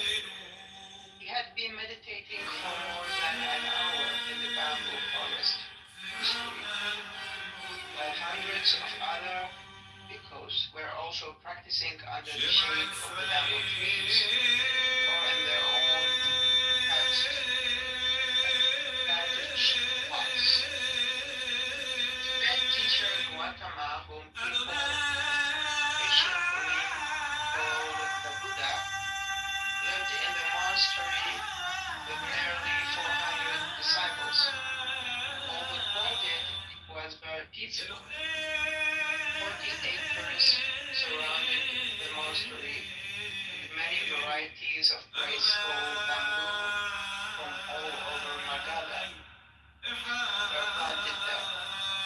Just at 30 minutes off north of the capital city of Rajagaha, the bamboo forest monastery had been given to Buddha and his community by King Bimbisara 7 years earlier. Savasti rubbed his eyes and smiled. His legs were still tender as he slowly uncrossed them. 21 years old, he had been ordained there 3 days earlier by the Venerable Sariputta, one of the Buddha's senior disciples. During the ordination ceremony, Savati's thick brown hair was shaved off. Savasti was very happy to be part of the Buddha's community. Many bhikkhus were of noble birth, such as the Venerable Nanda, the Buddha's brother, and the Devadatta, Anuruddha, and Ananda. Although Savasti had not yet been introduced to these men, he had noticed them from afar, even in faded robes. Their noble bearing was unmistakable. It will be Yo, is this time Ish? before I can be friends with men of such noble So birth. wait, what? You're in the hospital? Goddamn. The fucking CIA works good, huh? Well, I mean, I'm on this app fucking 80 hours a week. I hear everything. So what did you say? You have diabetes? Nah, I don't have diabetes, bro. I ain't even speak the what illness I got. But I've been in here for a week and some change. I'll be alright though. Oh wow. What you call it, bro? You back channeling me all day? Son, why don't you give up on psyoping me? What are you talking about? I'm not messaging you. Bro, it's you trying to psyop me, bro. My back channel. Nobody else had that much. Dude, I'm not messaging you. See, this is a part of the mind game, bro. It's not, dude. You're on that dopamine fix because you're bored as fuck in the hospital. You ain't lie. I am bored as fuck in the hospital. That's why I ended up back on this app, bro. But what you call it? I'm avoiding the hypnosis. I've been avoiding the hypnosis, bro. You're avoiding hypnosis? Yeah, bro. You know the hypnosis you be talking about with the programming and I forget the word you use, but I'm avoiding all that, bro. Because this app is a big ass waste of time. Well, it's all in the way you use it. That's true too. It doesn't have to be a big ass waste of time. I see you found a way to turn this water into wine, shit into sugar. Yeah, but I'm not making any money. This is like artistic endeavor that I think could lead to money, but you know, it's basically bootlegging Clubhouse, You can do it. You don't have to film yourself. You can film another phone. That's the thing, is like when you get out of the hospital, get a $50 burner phone. I'll even send you one, and I'll send you a tripod, 2 tripods, and then you just use one phone to film the other phone and live stream it all into YouTube. You could, there's so many YouTube channels that already do this, that are already publishing Clubhouse rooms, big rooms, where they have hundreds of people. The people are using this platform as a content organizing tool and publishing it. So, but you look at their YouTubes, it's like they got 3,000 subscribers and they're monetizing. The only person on this app that I know that is making money on YouTube is Hampton Spears. So, I mean, do what Hampton Spears does. You don't have to do his show Baddies, but I would say just bootleg Clownhouse. Nobody's gonna sue you. Do you know who owns this fucking app? Like, he's part of the tech bros. He's not gonna sue you because he hates YouTube. Listen, this app's bootleg this bitch when you get out. Be a bootlegger with me. I think I might take that up. I don't know. What do you have to lose? You got nothing to lose, everything to gain. Exactly. Once I get out of this hospital, I think I might take you up on that real quick. Do it, man, because bootleg Clownhouse. Go into every room and have a controversial take on everything. Troll them all, gaslight everybody, because when you gaslight people in Clownhouse and you put it on YouTube, you will gaslight your viewers on YouTube as well. You'll create clips and you'll create live streams. And it's very easy to do. And you don't even have to show your face. You just film the phone. You film the screen. It's like somebody's looking at another cell phone on their cell phone. So it's very sticky. People get hypnotized very easily looking at a cell phone. Right. What you been up to, bro? What do you do, bro? How you got this much free time to fucking troll people? How does Elon Musk have 40 hours a week to come on X and burp and fart and cook buttered steaks? He's got money. I don't have money, but I'm just getting by, Alright, that makes It's day to day. I'm surviving and I'm not worried about the future. The big secret is to know that you need not worry about your future. You have to have faith in the simulation. And when you have faith and you let go and you stop resisting, you'll go with the flow. If some random voice is talking in your head and says, he's going to send you a burner phone so you can live stream and bootleg Clownhouse, just have faith in the voice and say, yes, I will bootleg Clownhouse.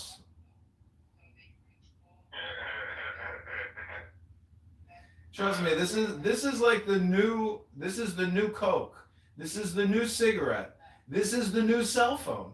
You have to capture the genie and put it back in the bottle, and then you'll have your magic wishes can come true. But you gotta capture the genie in the bottle. It's a web. You're basically a spider.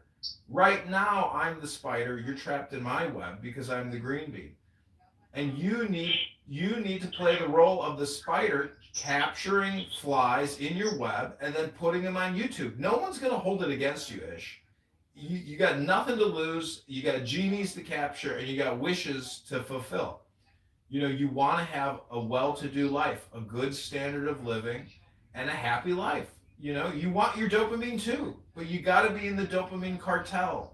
You're not in the cartel yet. So I'm offering you an invitation to join the dopamine cartel, sir. I got a fly in my web. Listen, this is a guy in Mecca. I have an agent in Mecca reading hypnosis right now. Listen to this. I studied the Dharma with him many years earlier. When Savasti had first met the Buddha, he expressed his wish to study with him, and the Buddha had agreed to accept Savasti as a disciple. Now that Savasti was 21, the Buddha had returned. He had not forgotten his promise. Ruback led the Buffaloes back to Rumpole, Mountain Rumpole. Oh, no, Mr. Rumpole, their owner. The Buddha sat outside Savasti hut on a small stool, while the bhikkhus stood behind with earthen walls and thatched roof. Savasti's tiny home was not large enough for everyone to come inside. Allah told Savasti. Anyways, Ish, let me read you some hypnosis on healing your physical problem by helping you with your psychology.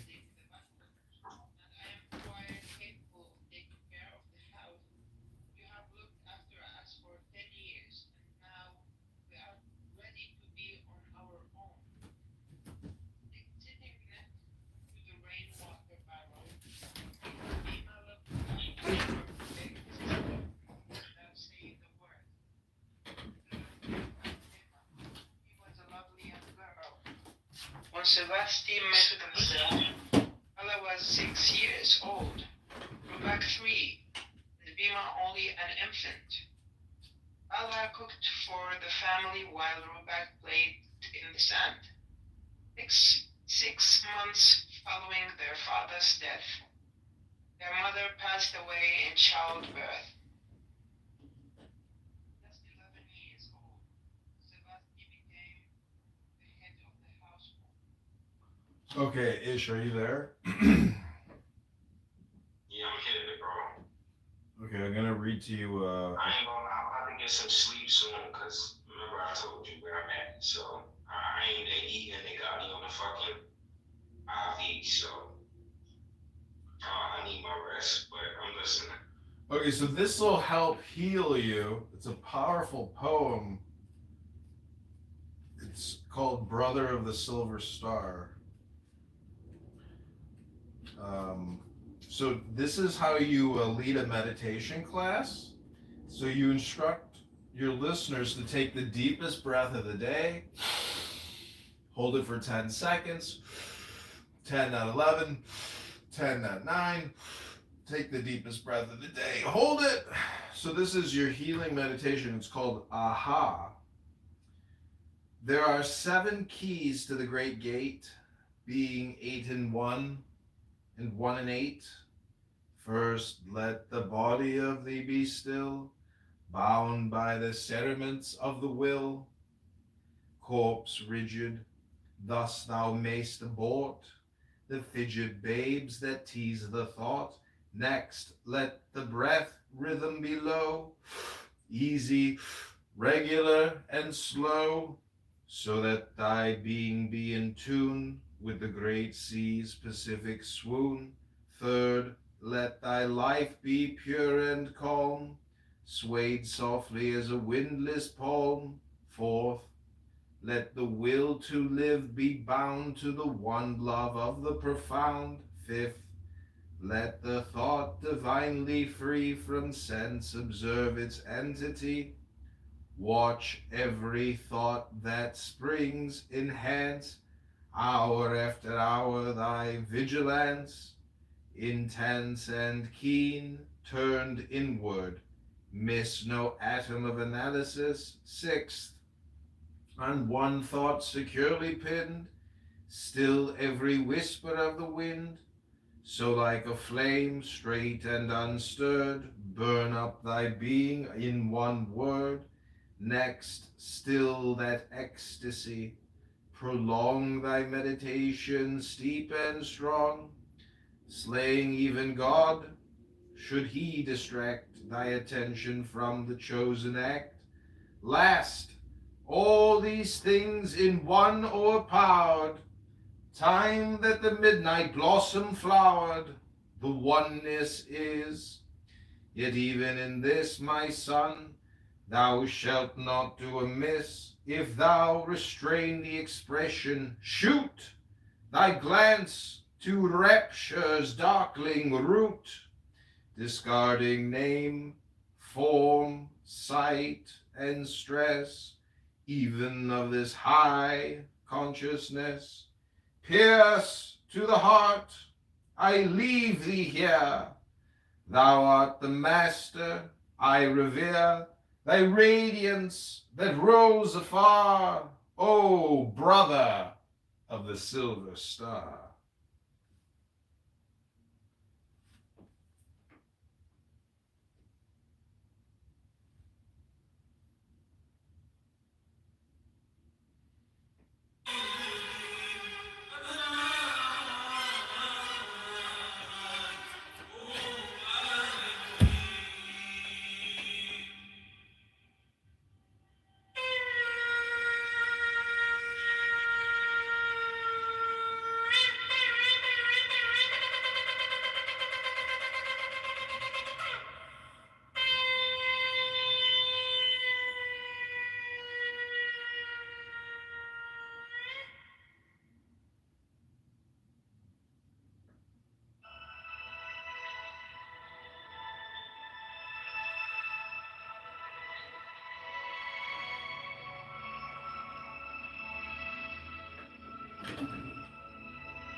Send professional invoices and get paid faster with the QuickBooks mobile app. Know when they've been viewed and know when you're paid. Anytime, anywhere.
Hey, sorry. Sorry, somebody in the hospital called me. They needed a special prayer poem. Oh, okay. Yeah, you were reading about the Buddha, right? Yeah, I didn't know when you left. Well, that's okay. You gotta remember, this is for you as well. You have to do this on your own. You need to create a room and read books to people. I can't because my work. No, when you can, because you spend a lot of time here talking. You need to stop talking and start reading to people here and organize it. You got a big profile. You got a lot of people that will come to your room, you know? So you need to educate people, and in the process, you educate yourself. But it's very boring to do it by yourself. You know, that's why you felt like you were abandoned. Because, Yeah, we are social animals.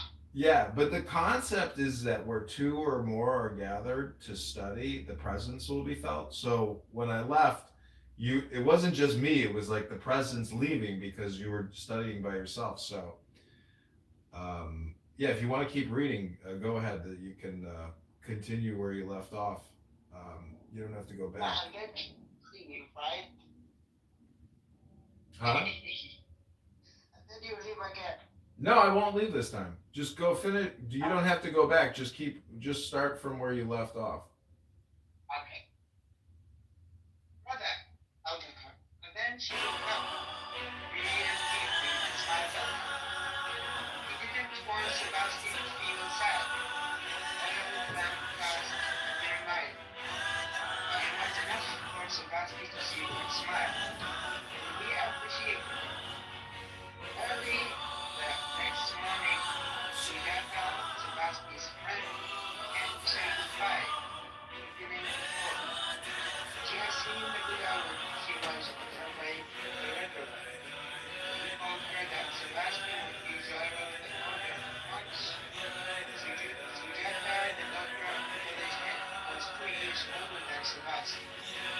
he too had met Gautama before he became the Buddha.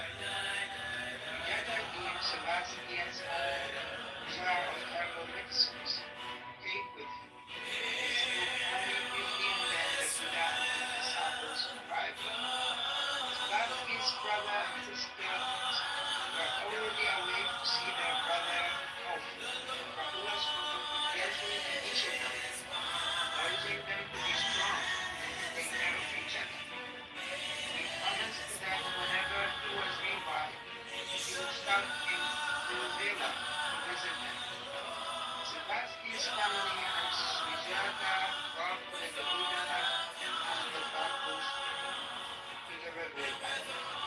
There they joined their vows to say goodbye to the Buddha, Thomas, Rahula, and Savasti.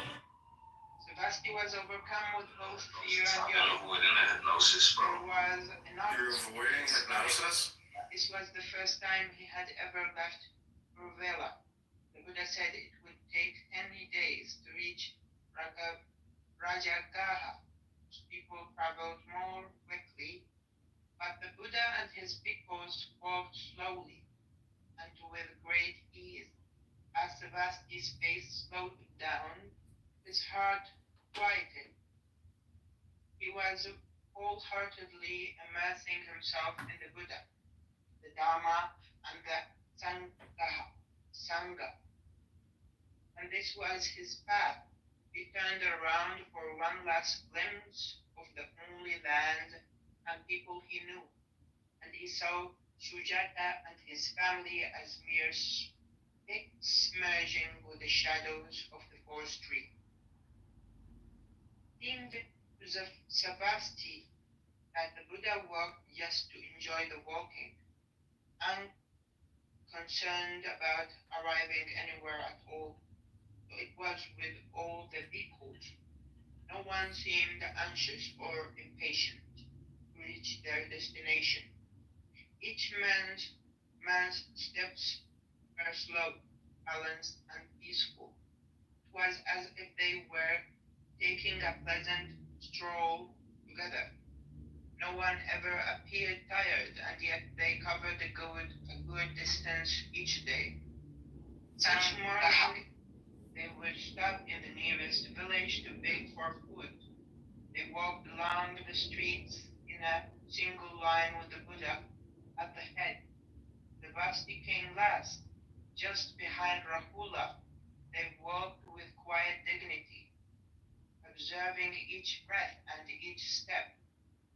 Once in a while, they would stop while villagers placed offerings of food in their bowls. Some villagers knelt by the side of the road in respect. As the bhikkhus received the food, they quietly recited prayers for the people. When they finished begging, they slowly left the village to find a place beneath some trees or in grassy meadow where they could eat. They sat in a circle and divided the food equally, careful to fill anyone's bowl that was still empty. Rahul filled the jug with water from a nearby stream and respectfully carried it to the Buddha. After the Buddha joined his palms together to form what looked like a lotus flower, Rahula poured the water over the Buddha's hands and rinsed them clean. He did the same for everyone else. Coming last to Savasti, as Savasti did not yet have a bowl, Rahula placed half of his own food on a fresh banana leaf and gave it to his new friend before eating. The bhikkhus joined their vows and chanted together. They ate in silence, mindful of each bite. When they finished, some bhikkhus practiced walking meditation. Some did sitting meditation, and others took a short nap. When the hottest part of the day had passed, they took to the road again, and they walked until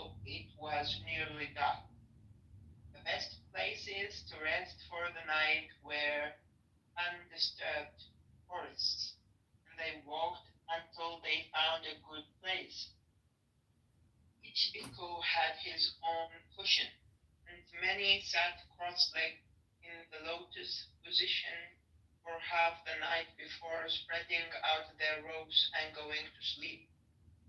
Each bhikkhu carried two robes, the one he was wearing and another to use as protection against wind and cold. Vasti sat in meditation like the others and learned to sleep upon using a tree root for a pillow.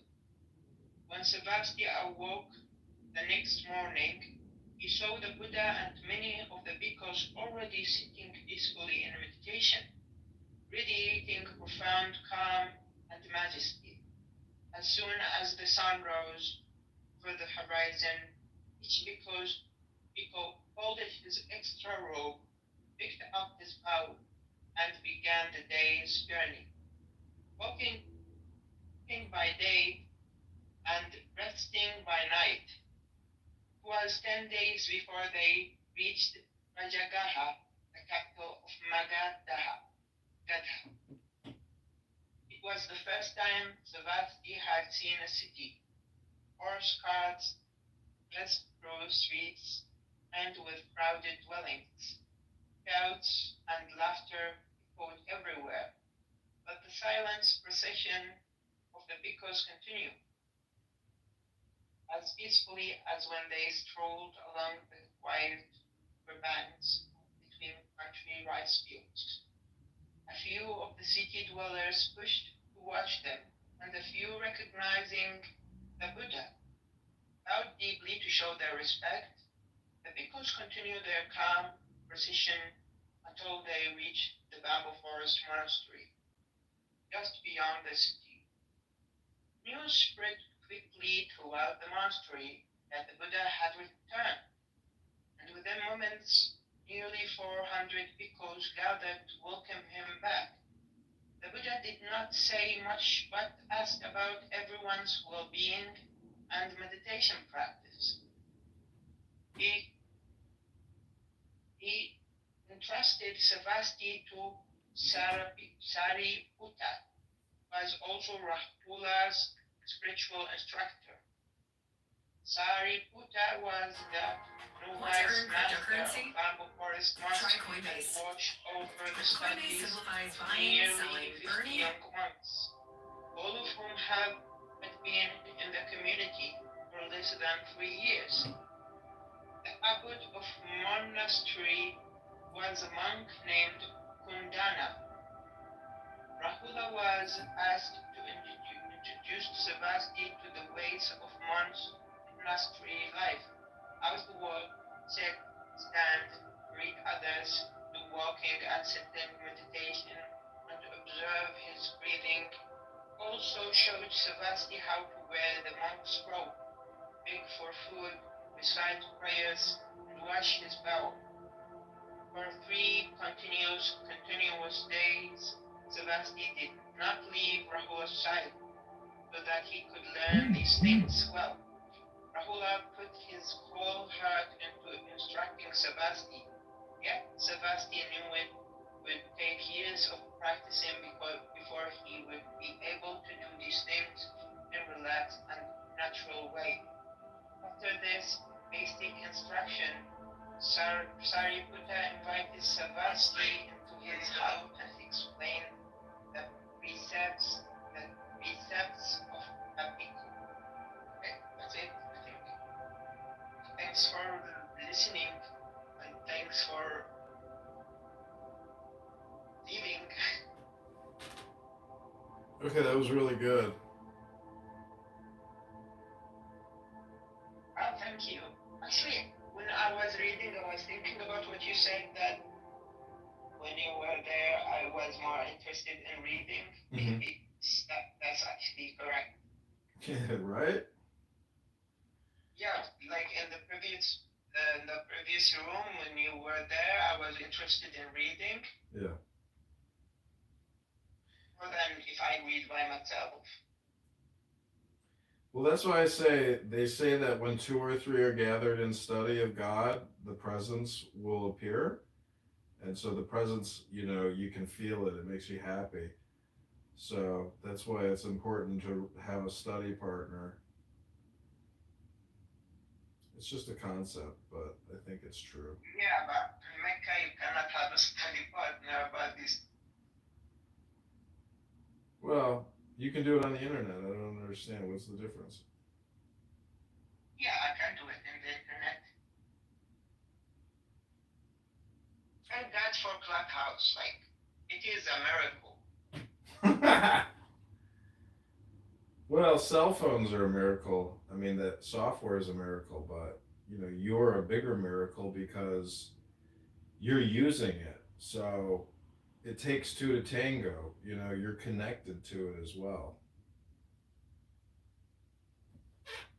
Yeah. Okay, thank you very much. Thank you for. Oh wait, hold on. I want to show you something. Subscribe now. Okay. The name on the YouTube account is called Subscribe Now. Okay. Subscribe now. Okay. It's your video. I made it for you. My video? Subscribe now. Okay. Okay, I found it. Caution. It's many set cross like in the. Okay, check it out. I'm gonna pin it. Here we go. Click the link above. You can screenshot the video if you want, and change your PTR. But I did a Phoenix AI image. Picture of a phoenix meditating in a bamboo garden. Oh, that's so cute. Oh, that's very cute. Thank you very much, man. You're welcome. I hope you enjoy. That's your channel? Huh? That's your channel? Yeah. Oh, you made a lot of phoenixes. Mm-hmm. Is that you? Yeah, that's me.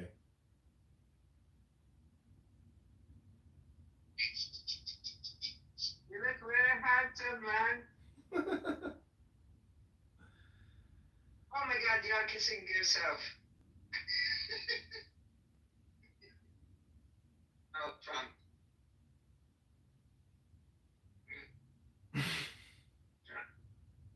It's a lot of Adrian Trump Dittman. is going to take $6 billion from us. Yeah, the king of Saudi Arabia says he's going to invest $600 billion in the U.S. Yeah, I hope they invested in a good things. Yeah, there's a lot of videos on this YouTube channel. I mean, not that many. How many? 100? 120. You're having a lot of videos, man. Yeah, that's just one account. You're kissing yourself. I have another YouTube account that has 4,500 videos on it. It's called Subscribe Now You. Let me see. Wow, you have beautiful arts in the walls. Yeah, you got a lot. Is this your art? It's not. Some of it is mine, but I bought a lot of it on eBay. Oh, Alex Gray is nice. Very nice. Yeah. There are also a lot of people in Instagram. You know, someone called the quota of Earth.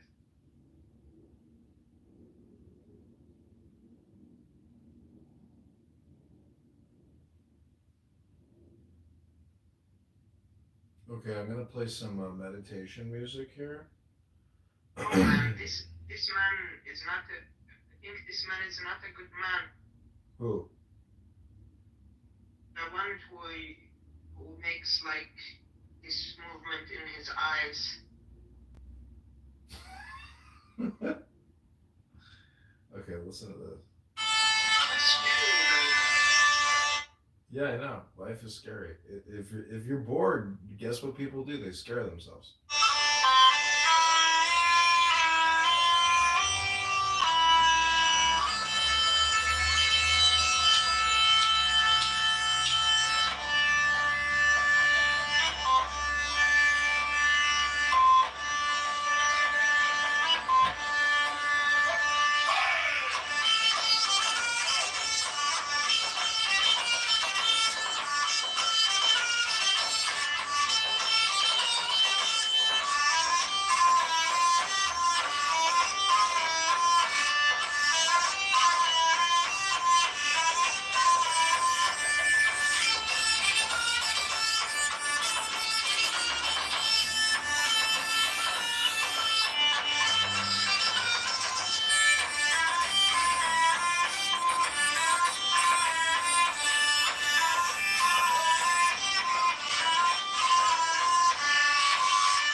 Okay, this is the Ram mantra. It's just saying Ram, Ram, Ram, Ram over and over again. I'm gonna let this run for I don't know, probably 30 minutes. So I hope you have a great day, Phoenix. God bless you, and Thank you thanks for very the much. reading. It was amazing, man. Thank you, thank you, thank you, thank Yeah, let's you. do it again. Let's do it again.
drive ahead of me. That's at a minimum. So I get some company for my drive. Nice. And I thought I'd just kind of continue, some of the, the ways that, some of these trigger words, I saw this really funny reel earlier this morning. Hi, Daniel, and hi to our resident IRGC, apologist and or collaborator, however you want to call yourself. But you can speak Palestinian. I'm going to teach you how to speak Palestinian. It's very easy. Colonialism, ethnic cleansing, genocide, collective punishment. Just give the mic to Sovereign. Just give the mic to Sovereign, let him speak for a minute, and you can learn it very fast. Yeah. So I just thought we would continue and talk about another one of the words which have a very distinct Palestinian origin, which is ethnic cleansing.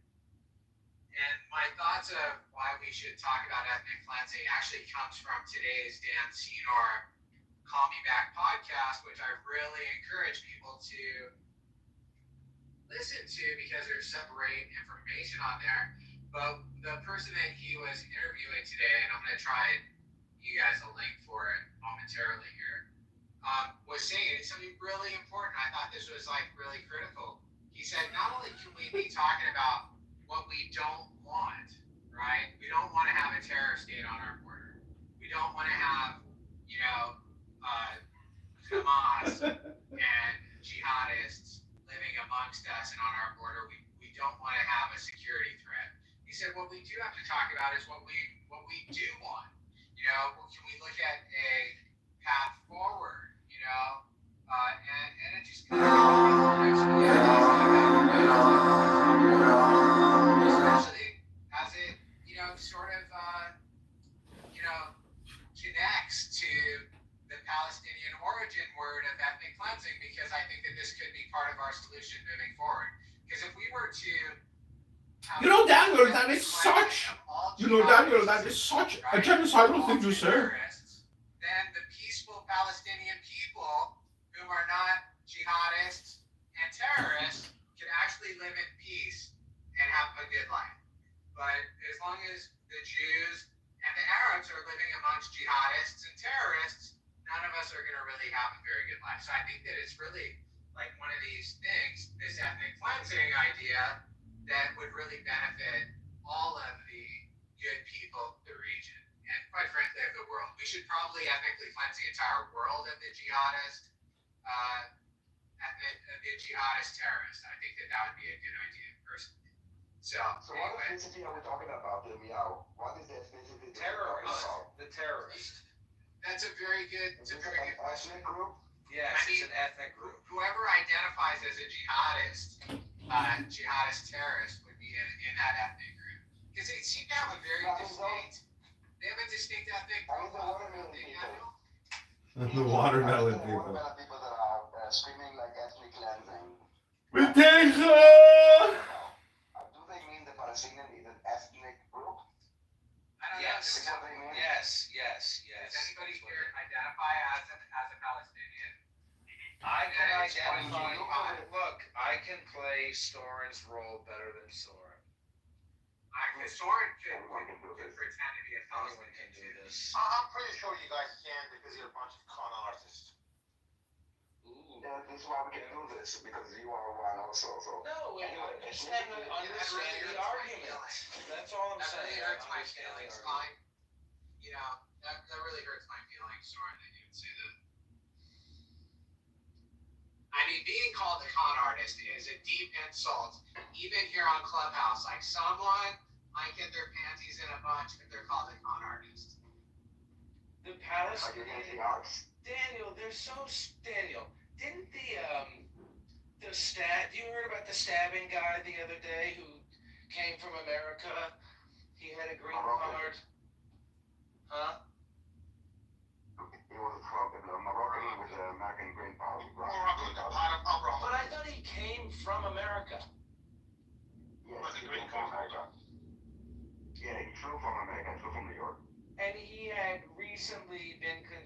some propaganda about how there were a bunch of starving people, and so, you know, what I'm saying is the propaganda is their justification for their crimes, and they're stupid to the point that they, and you know all this, but the room is still growing, I guess, so we're just reminding ourselves of this fun discussion that we have every day. But do you really think that the Palestinians are the Philistines?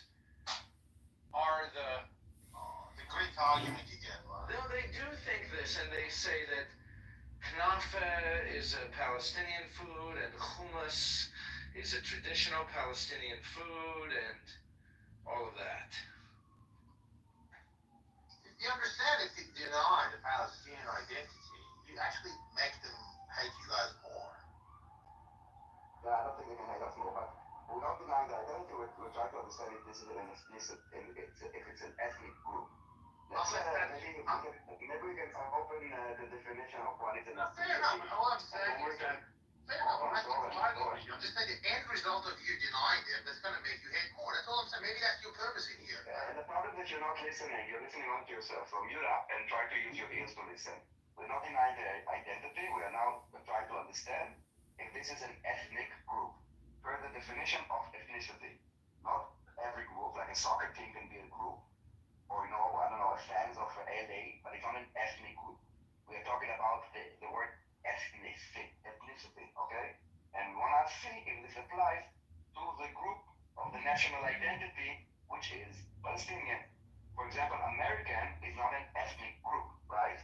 But it is like an identity. So what we're trying to understand, and I understand that maybe nuances are a bit difficult for you, Soren.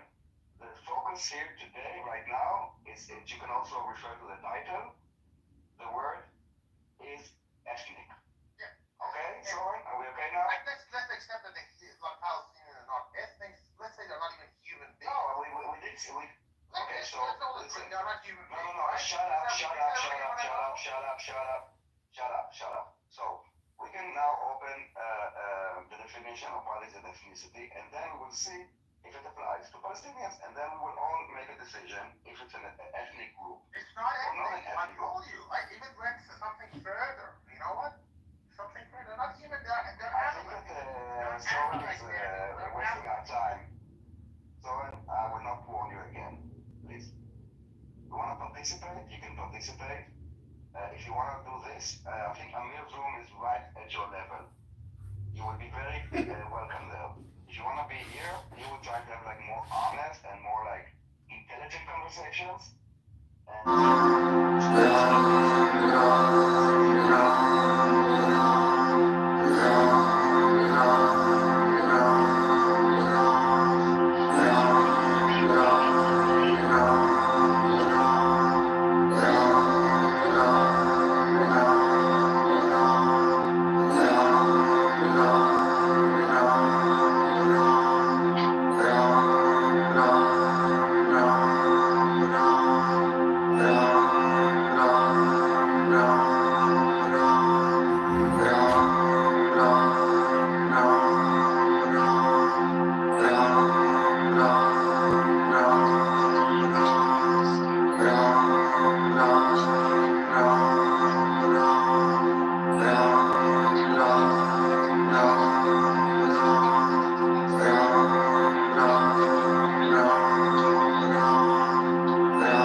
Exactly. We are asking if Palestinians as a group are ethnically are they distinctly different than any other Arab that's, let's say, the Jordanians, okay, the people that live in Jordan, you know, like, is it any different? Is it any different than the Arabs that live in, I don't know, Jenin, for example? Are you an angel? Are you here to take me to heaven? Huh? She's a ghost, Bert. She's a ghost, and we're the only people seeing her. Maybe we're dead too. I bet you didn't really beat that train at the crossing and we got hit. Damn you, Bert. I had so much to live for.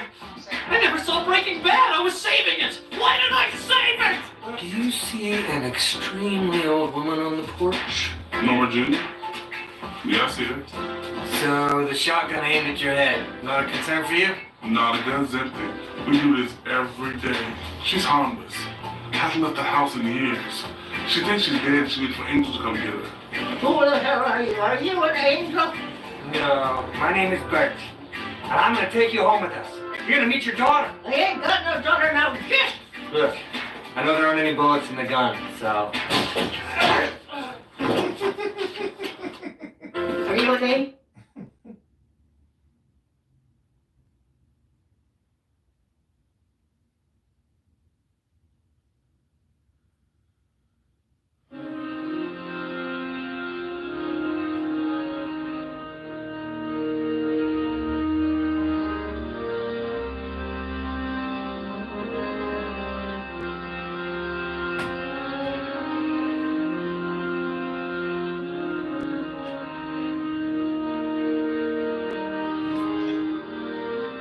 So an accent makes you define different groups of people.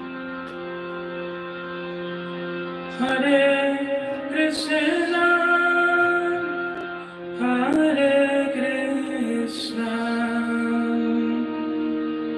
Krishna Krishna, Hare Hare, Hare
Congratulations, Illinois seniors. You can now qualify for a grocery allowance card worth up to $2,000.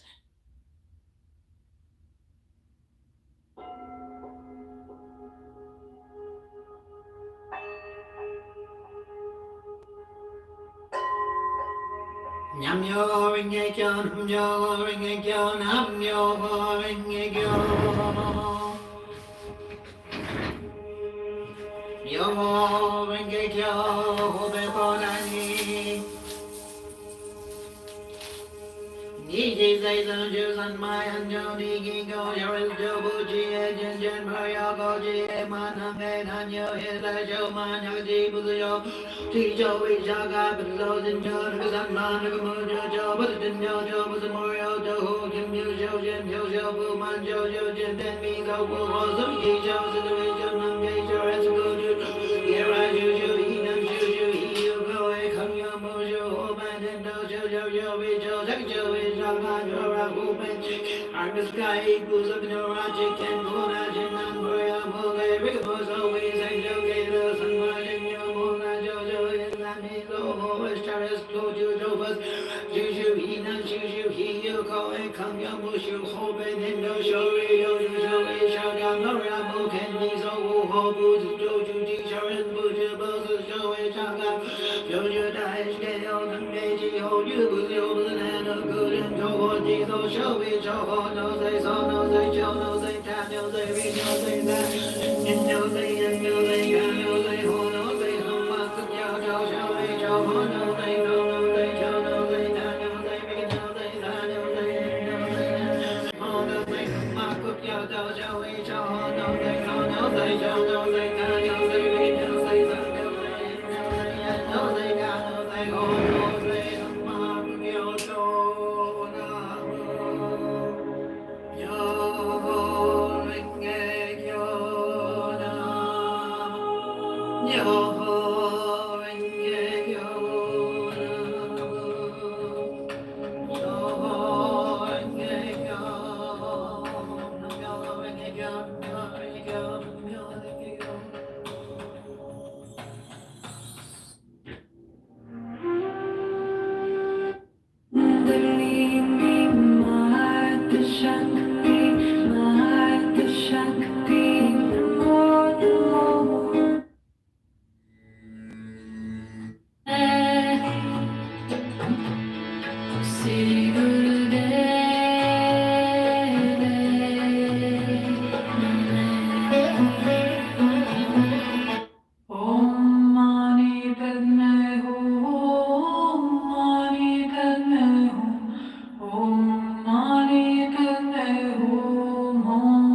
Thank you Arjun. आपको पता है रेमेडली से बहुत आसान हो जाता है।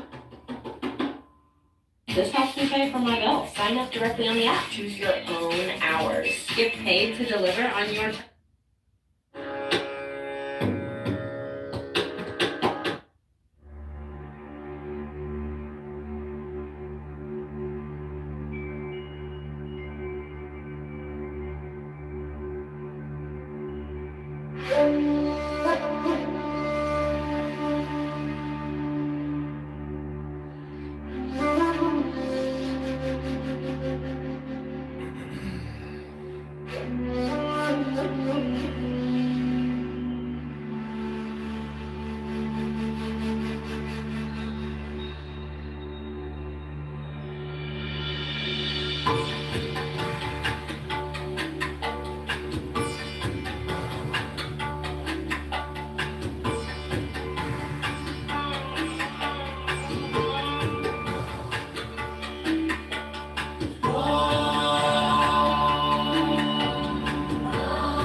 Okay, this is called "O Brother of the Silver Star." It's called "Aha" by Aleister Crowley.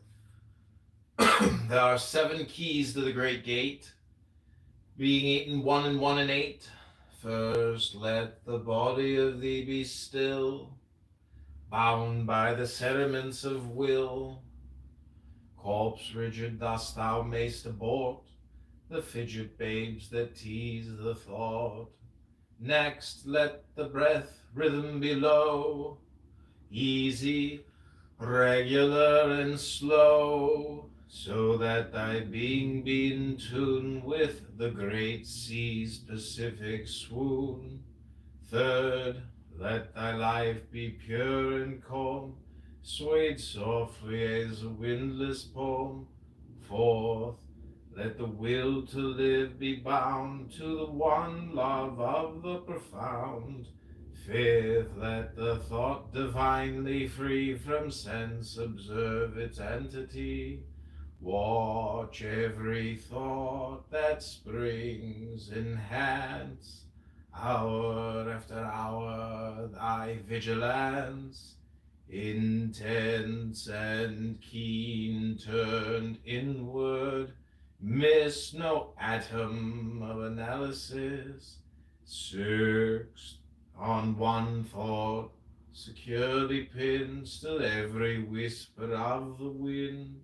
So like a flame straight and unstirred, burn up thy being in one word. Next, still that ecstasy prolong, thy meditation steep and strong, slaying even God, should he distract thy attention from the chosen act. Last all these things in one overpowered, time let the midnight blossom flowered. The oneness is, yet even in this, my son, thou shalt not do amiss. If thou restrain the expression, shoot thy glance to rapture's darkling root, discarding name, form, sight, and stress, even of this high consciousness, pierce to the heart. I leave thee here. Thou art the master. I revere thy radiance that rolls afar, O brother of the silver star.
The main difference between the teeth in a day process and Nubia's 24-hour process is that with Nubia,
सर्वेषां शान्तिर्भवतु सर्वेषां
This is called Oh Brother of the Silver Star. It's called Aha by Aleister Crowley.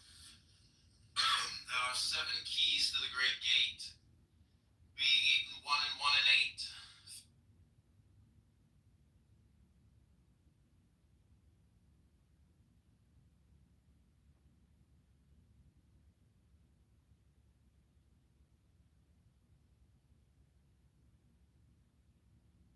There are 7 keys to the Great Gate.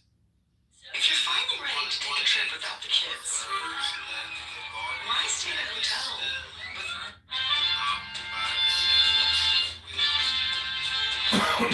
Richard, dost thou miss the fidget babes that tease the floor? Next, let the breath rhythm be low, easy, regular, and slow, so that thy being meet with the great seas, Pacifics,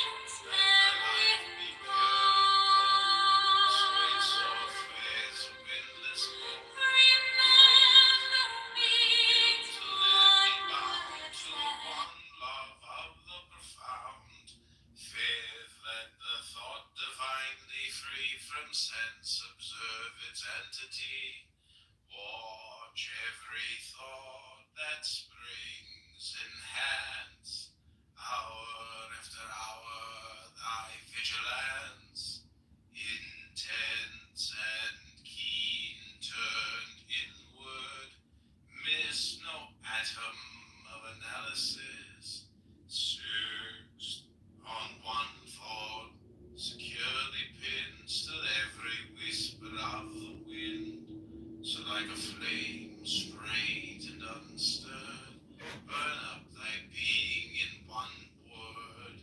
Next, still that ecstasy prolong thy meditation steep and strong, slaying even God, should he distract thy attention from the chosen act, last all these things in one overpowered, time that the midnight blossom flowered, the oneness is, yet even in this, my son, thou shalt not do amiss, if thou restrain the expression, shoot thy glance to rapture's darkling root, discarding name, form, sight, and stress, even of this high consciousness, pierce to the heart, I leave thee here, thou art the master, I revere thy radiance that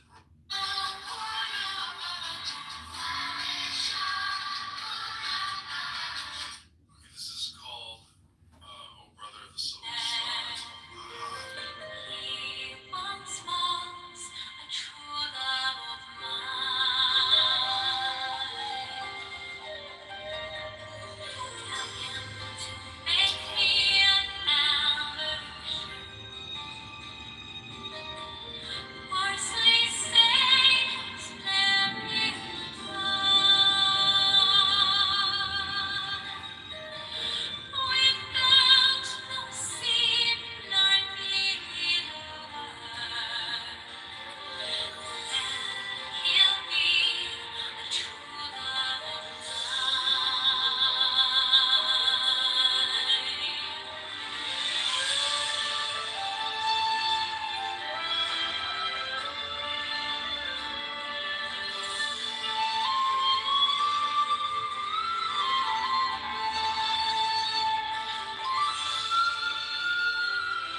Steven, is that your new book? Yeah! Look at this! I'm giving this book away this Sunday for free.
setting up this Chick-fil-A employee for anything she wants. You could take any item you want.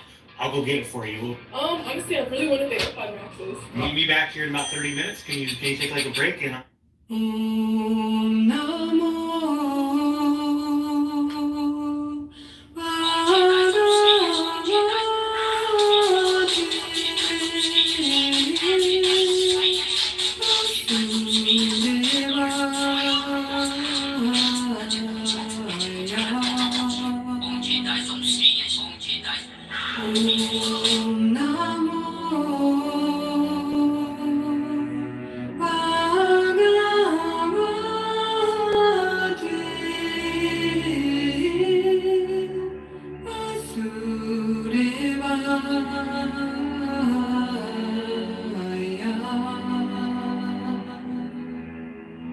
Om Namo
My silence, like an expanding sphere, spreads everywhere. My silence spreads like a radio song, above, beneath, left and right, within and without. My silence spreads like a wildfire of bliss. The dark thickets of sorrow and the tall oaks of pride are all burning up. My silence, like the ether, passes through everything, carrying the songs of earth, atoms, and stars into the halls of his infinite mansion. Let me not drug myself with the opiate of restlessness. Beneath the throb of my heart, may I feel the presence of God's peace. I will fill my heart with the peace of meditation. I will pour heartfuls of my joy into peace-thirsty souls. All spiritually successful persons such as Jesus, Babaji, Lahiri Mahasaya, Sri Yukteswar, Swami Shankara, and other masters are manifestations of our one Father God. I am happy in the thought that my spiritual ambition to realize unity with God is one that has already been attained by all great masters. Each day I will meditate more deeply than yesterday. Each tomorrow I will meditate more deeply than today. I will meditate during most of my leisure hours. O Lord, with the soft touch of intuition, I will tune my soul radio and rid my mind of static restlessness, that I may hear thy voice of cosmic vibration, the music of atoms, and the melody of love vibrating in my superconsciousness. Today I will seek thee, O Father, as the ever-increasing bliss of meditation. I will feel thee as boundless joy throbbing in my heart, finding thee. I shall find all things I crave through thee. Teach me to find thy presence on the altar of my constant peace and in the joy that springs from deep meditation. Bless me that I may find thee in the temple of each thought and activity, finding thee within. I shall find thee without in all people and all conditions. Teach me to feel. Silence, like an expanding sphere, spreads my silence, like an expanding sphere. Okay, so this is called trance meditation.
joy into peace-thirsty souls.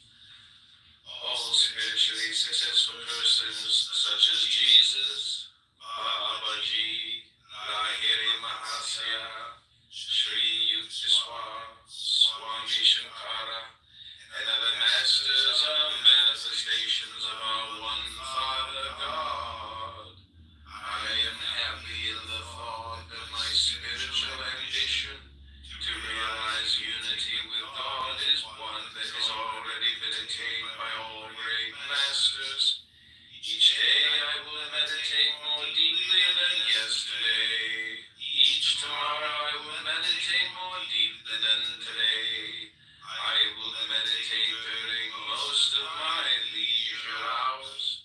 Oh Lord, with the soft touch of intuition, I will tune my soul radio and rid my mind of static restlessness, that I may hear thy voice of cosmic vibration, the music of atoms, and the melody of love vibrating in my superconsciousness. Today I will seek thee, O Father, in the ever-increasing bliss of meditation. I will feel thee as boundless joy throbbing in my heart, finding thee. I shall find all things I crave through thee. Teach me to find thy presence on the altar of my constant peace and in the joy that springs from deep meditation. Bless me that I may find thee in the temple of each thought and activity, finding thee within. I shall find.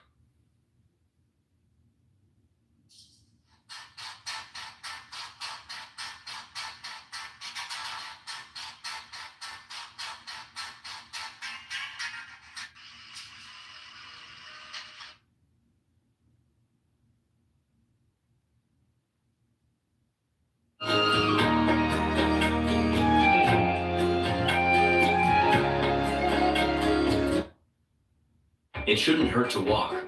Since 2015, the Joint Relief Institute has been Chicagoland.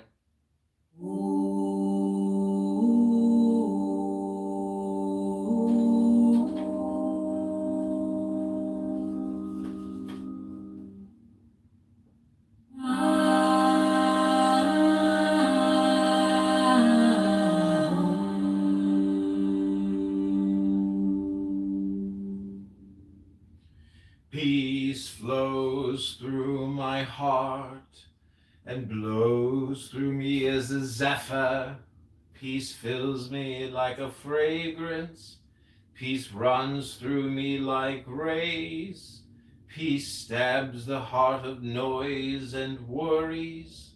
Peace burns through my disquietude.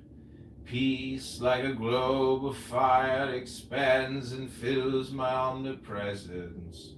Peace, like an ocean, rolls on in all space. Peace, like red blood, vitalizes the veins of my thoughts. Peace, like a boundless aureole, encircles my body of infinity. Peace flames blow through the pores of my flesh and through all space. The perfume of peace flows over the gardens of blossoms. The wine of peace runs perpetually through the winepress of all hearts. Peace is the breath of stones, stars, and sages. Peace is the ambrosial wine of spirit flowing from the cask of silence, which I quaff with my countless mouths of atoms.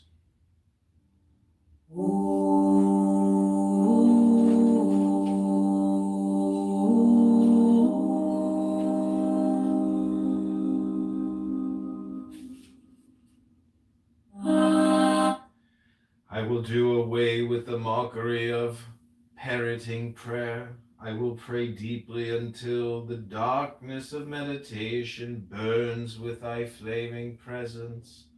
Heavenly Father, I cannot wait until tomorrow for thy song. Today I will broadcast my soul call into the ether with such loving concentration that thou must respond through the receiver of my silence. O Spirit, ever existing, ever conscious, ever new bliss, take away from my mind the weight of indifference and forgetfulness. May I drink the nectar of thine ever-blessed presence. With the deepening of inner and outer silence, thy peace comes to me. I will try always to hear the echo of thy footsteps.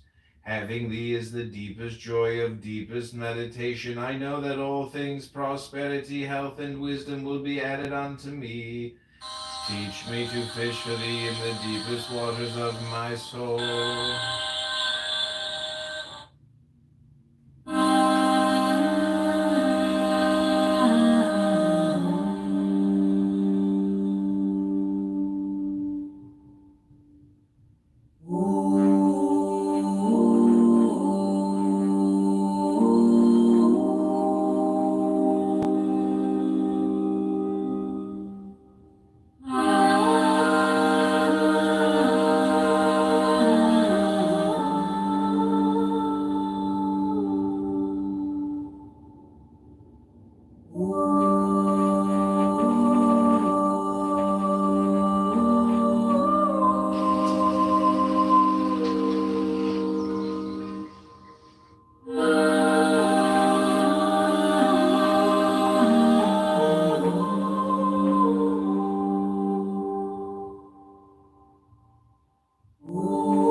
Peace flows through my heart and blows through me as a zephyr.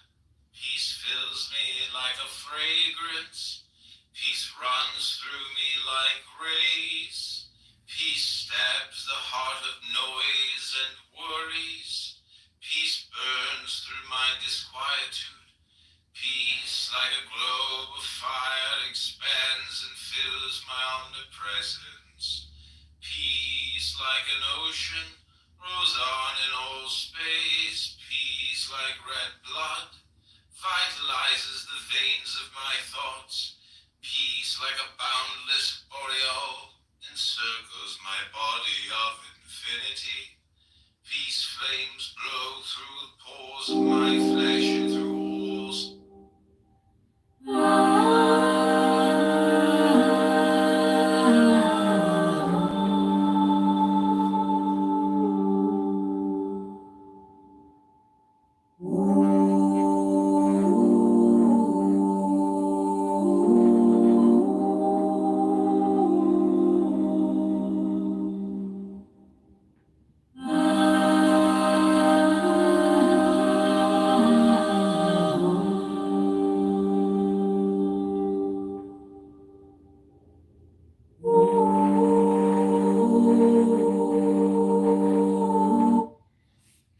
Find God in joy, no matter what causes it, whatever a little bubble of joy appears in your invisible sea of consciousness.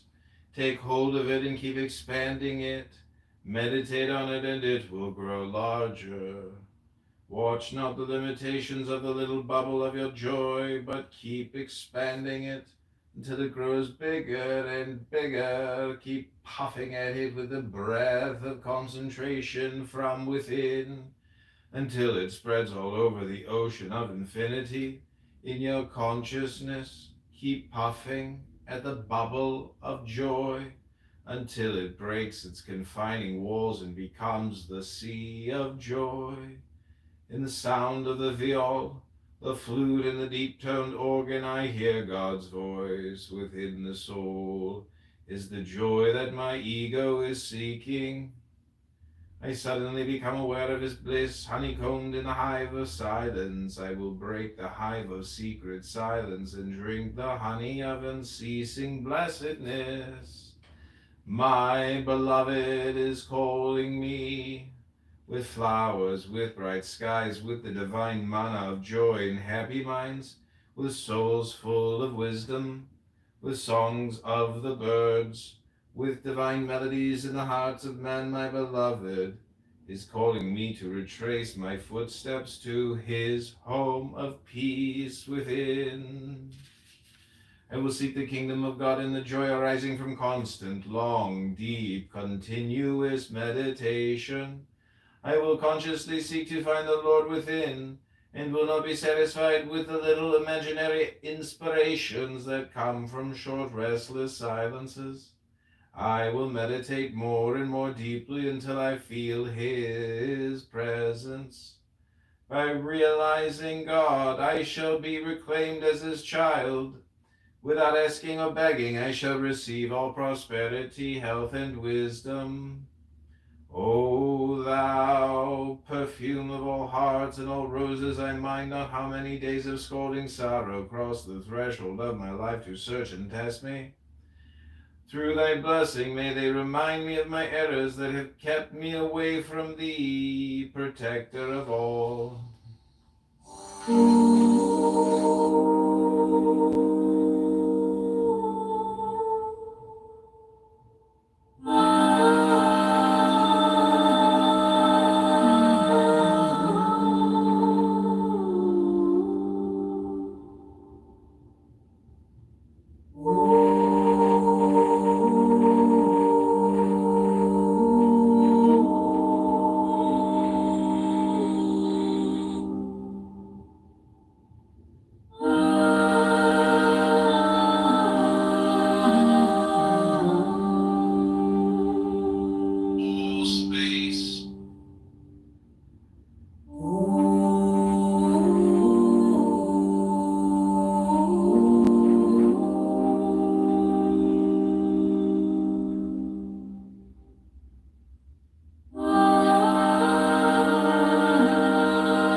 Find God in joy, no matter what causes it. Whenever a little bubble of joy appears in your invisible sea of consciousness, take hold of it and keep expanding it. Meditate on it and it will grow larger. Watch not the limitations of the little bubble of your joy, but keep expanding it until it grows bigger and bigger. Keep puffing at it with the breath of concentration from within until it spreads all over the ocean of infinity in your consciousness. Keep puffing at the bubble of joy until it breaks its confining walls and becomes the sea of joy. In the sound of the viol, the flute, and the deep-toned organ, I hear God's voice within the soul. Is the joy that my ego is seeking. I suddenly become aware of his bliss, honeycombed in a hive of silence. I will break the hive of secret silence and drink the honey of unceasing blessedness. My beloved is holding me with flowers, with bright skies, with the divine manna of joy in happy minds, with souls full of wisdom, with songs of the birds, with divine melodies in the hearts of man. My beloved is calling me to retrace my footsteps to his home of peace within. I will seek the kingdom of God and the joy arising from constant, long, deep, continuous meditation. I will consciously seek to find the Lord within, and will not be satisfied with the little imaginary inspirations that come from short, restless silences. I will meditate more and more deeply until I feel his presence. By realizing God, I shall be reclaimed as his child, without asking or begging. So I keep hitting copyright strikes on YouTube, like a lot, and that sucks because it's like wasting, 20 minutes of your time. Maybe not your time, but my time.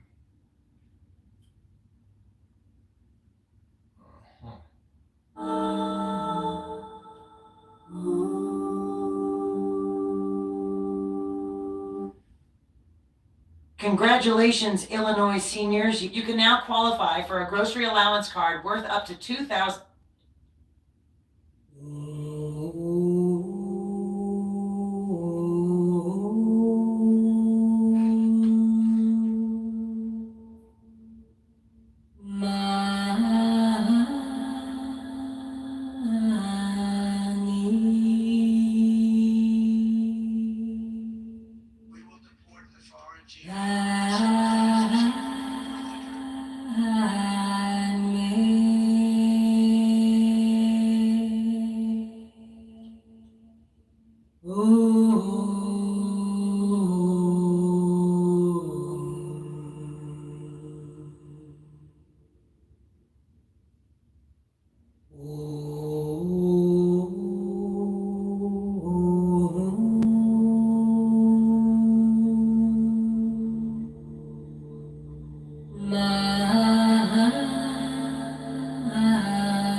Took over, right?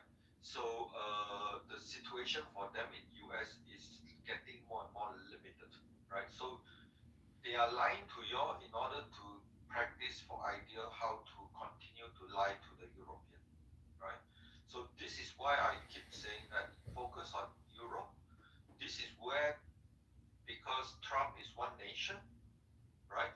And Trump is increasingly assertive and also making European a bit nervous. I hope it won't reach a point where it reach a point whereby they just want to piss Trump off by making Israeli in a very difficult political situation. This is where you all need to focus not to let that happen, and therefore the Palestine and all these pro-radical Muslim they are here to practice. They are here to figure out the weak point. They are here to figure out what could trigger you all to react and so on. Basically, there's no more reason to talk to them. The cut is very clear, right? So the only good thing to talk to them is to figure out which step they are going, right? So a few days ago I was here, right? There were two people from UK. One just never give up, right? Just lie as much as possible. Just keep on continue, just keep on continue. The other one review a very important thing. Basically, I followed them since October 7th, right? The main difference between the teeth in a day process and Nubia's 24-hour process is that with 2024, they were celebrating because all the campus was protesting and they were so full of excitement, right? But now January 2025, there's nothing left, yeah. And so the Patriot now, which is reviewed by one of them, to try to see how we react to what he said is UK. This is their next step, UK, yeah. Their transition, their headquarters from US to UK, yeah. And this is point number one, yeah. Europe point number two, and point number three, listen to recent Trump explanation of what's going on in Syria, right? He's not talking about people in Syria. He's talking about underneath the success of quick downfall of Assad regime, they are just couple of people, right? Supposed to be just couple of people northwest of, from there, and then suddenly everything is down because behind these people, there are a lot of people in, plane craft or whatever coming from Turkey. That's what according to Trump. how Turkey infiltrate in many different ways Syria, right? So this is your next worry. Iraq is strong, everything is becoming better than it was before. Now you have to worry how Turkish big military disguised as civilian waiting for the chance to strike through golden highway. That's my recommendation. Yeah, I heard that. Yes. Yeah, basically when you finish off your immediate opponent, you have the next round.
Bitch got a copyright strike on me. Can't appeal it.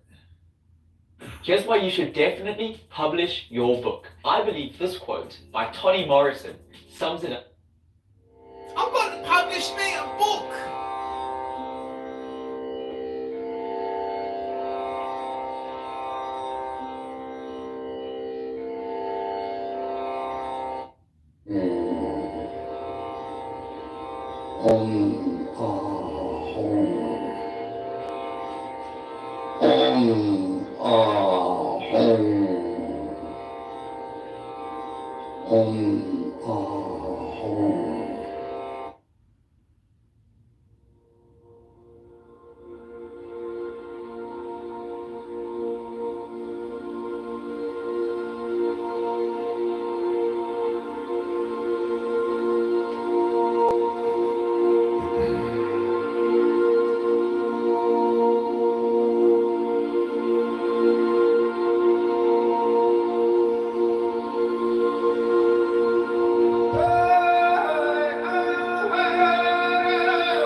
Shri Ram, Jai Ram, Jai Jai Ram.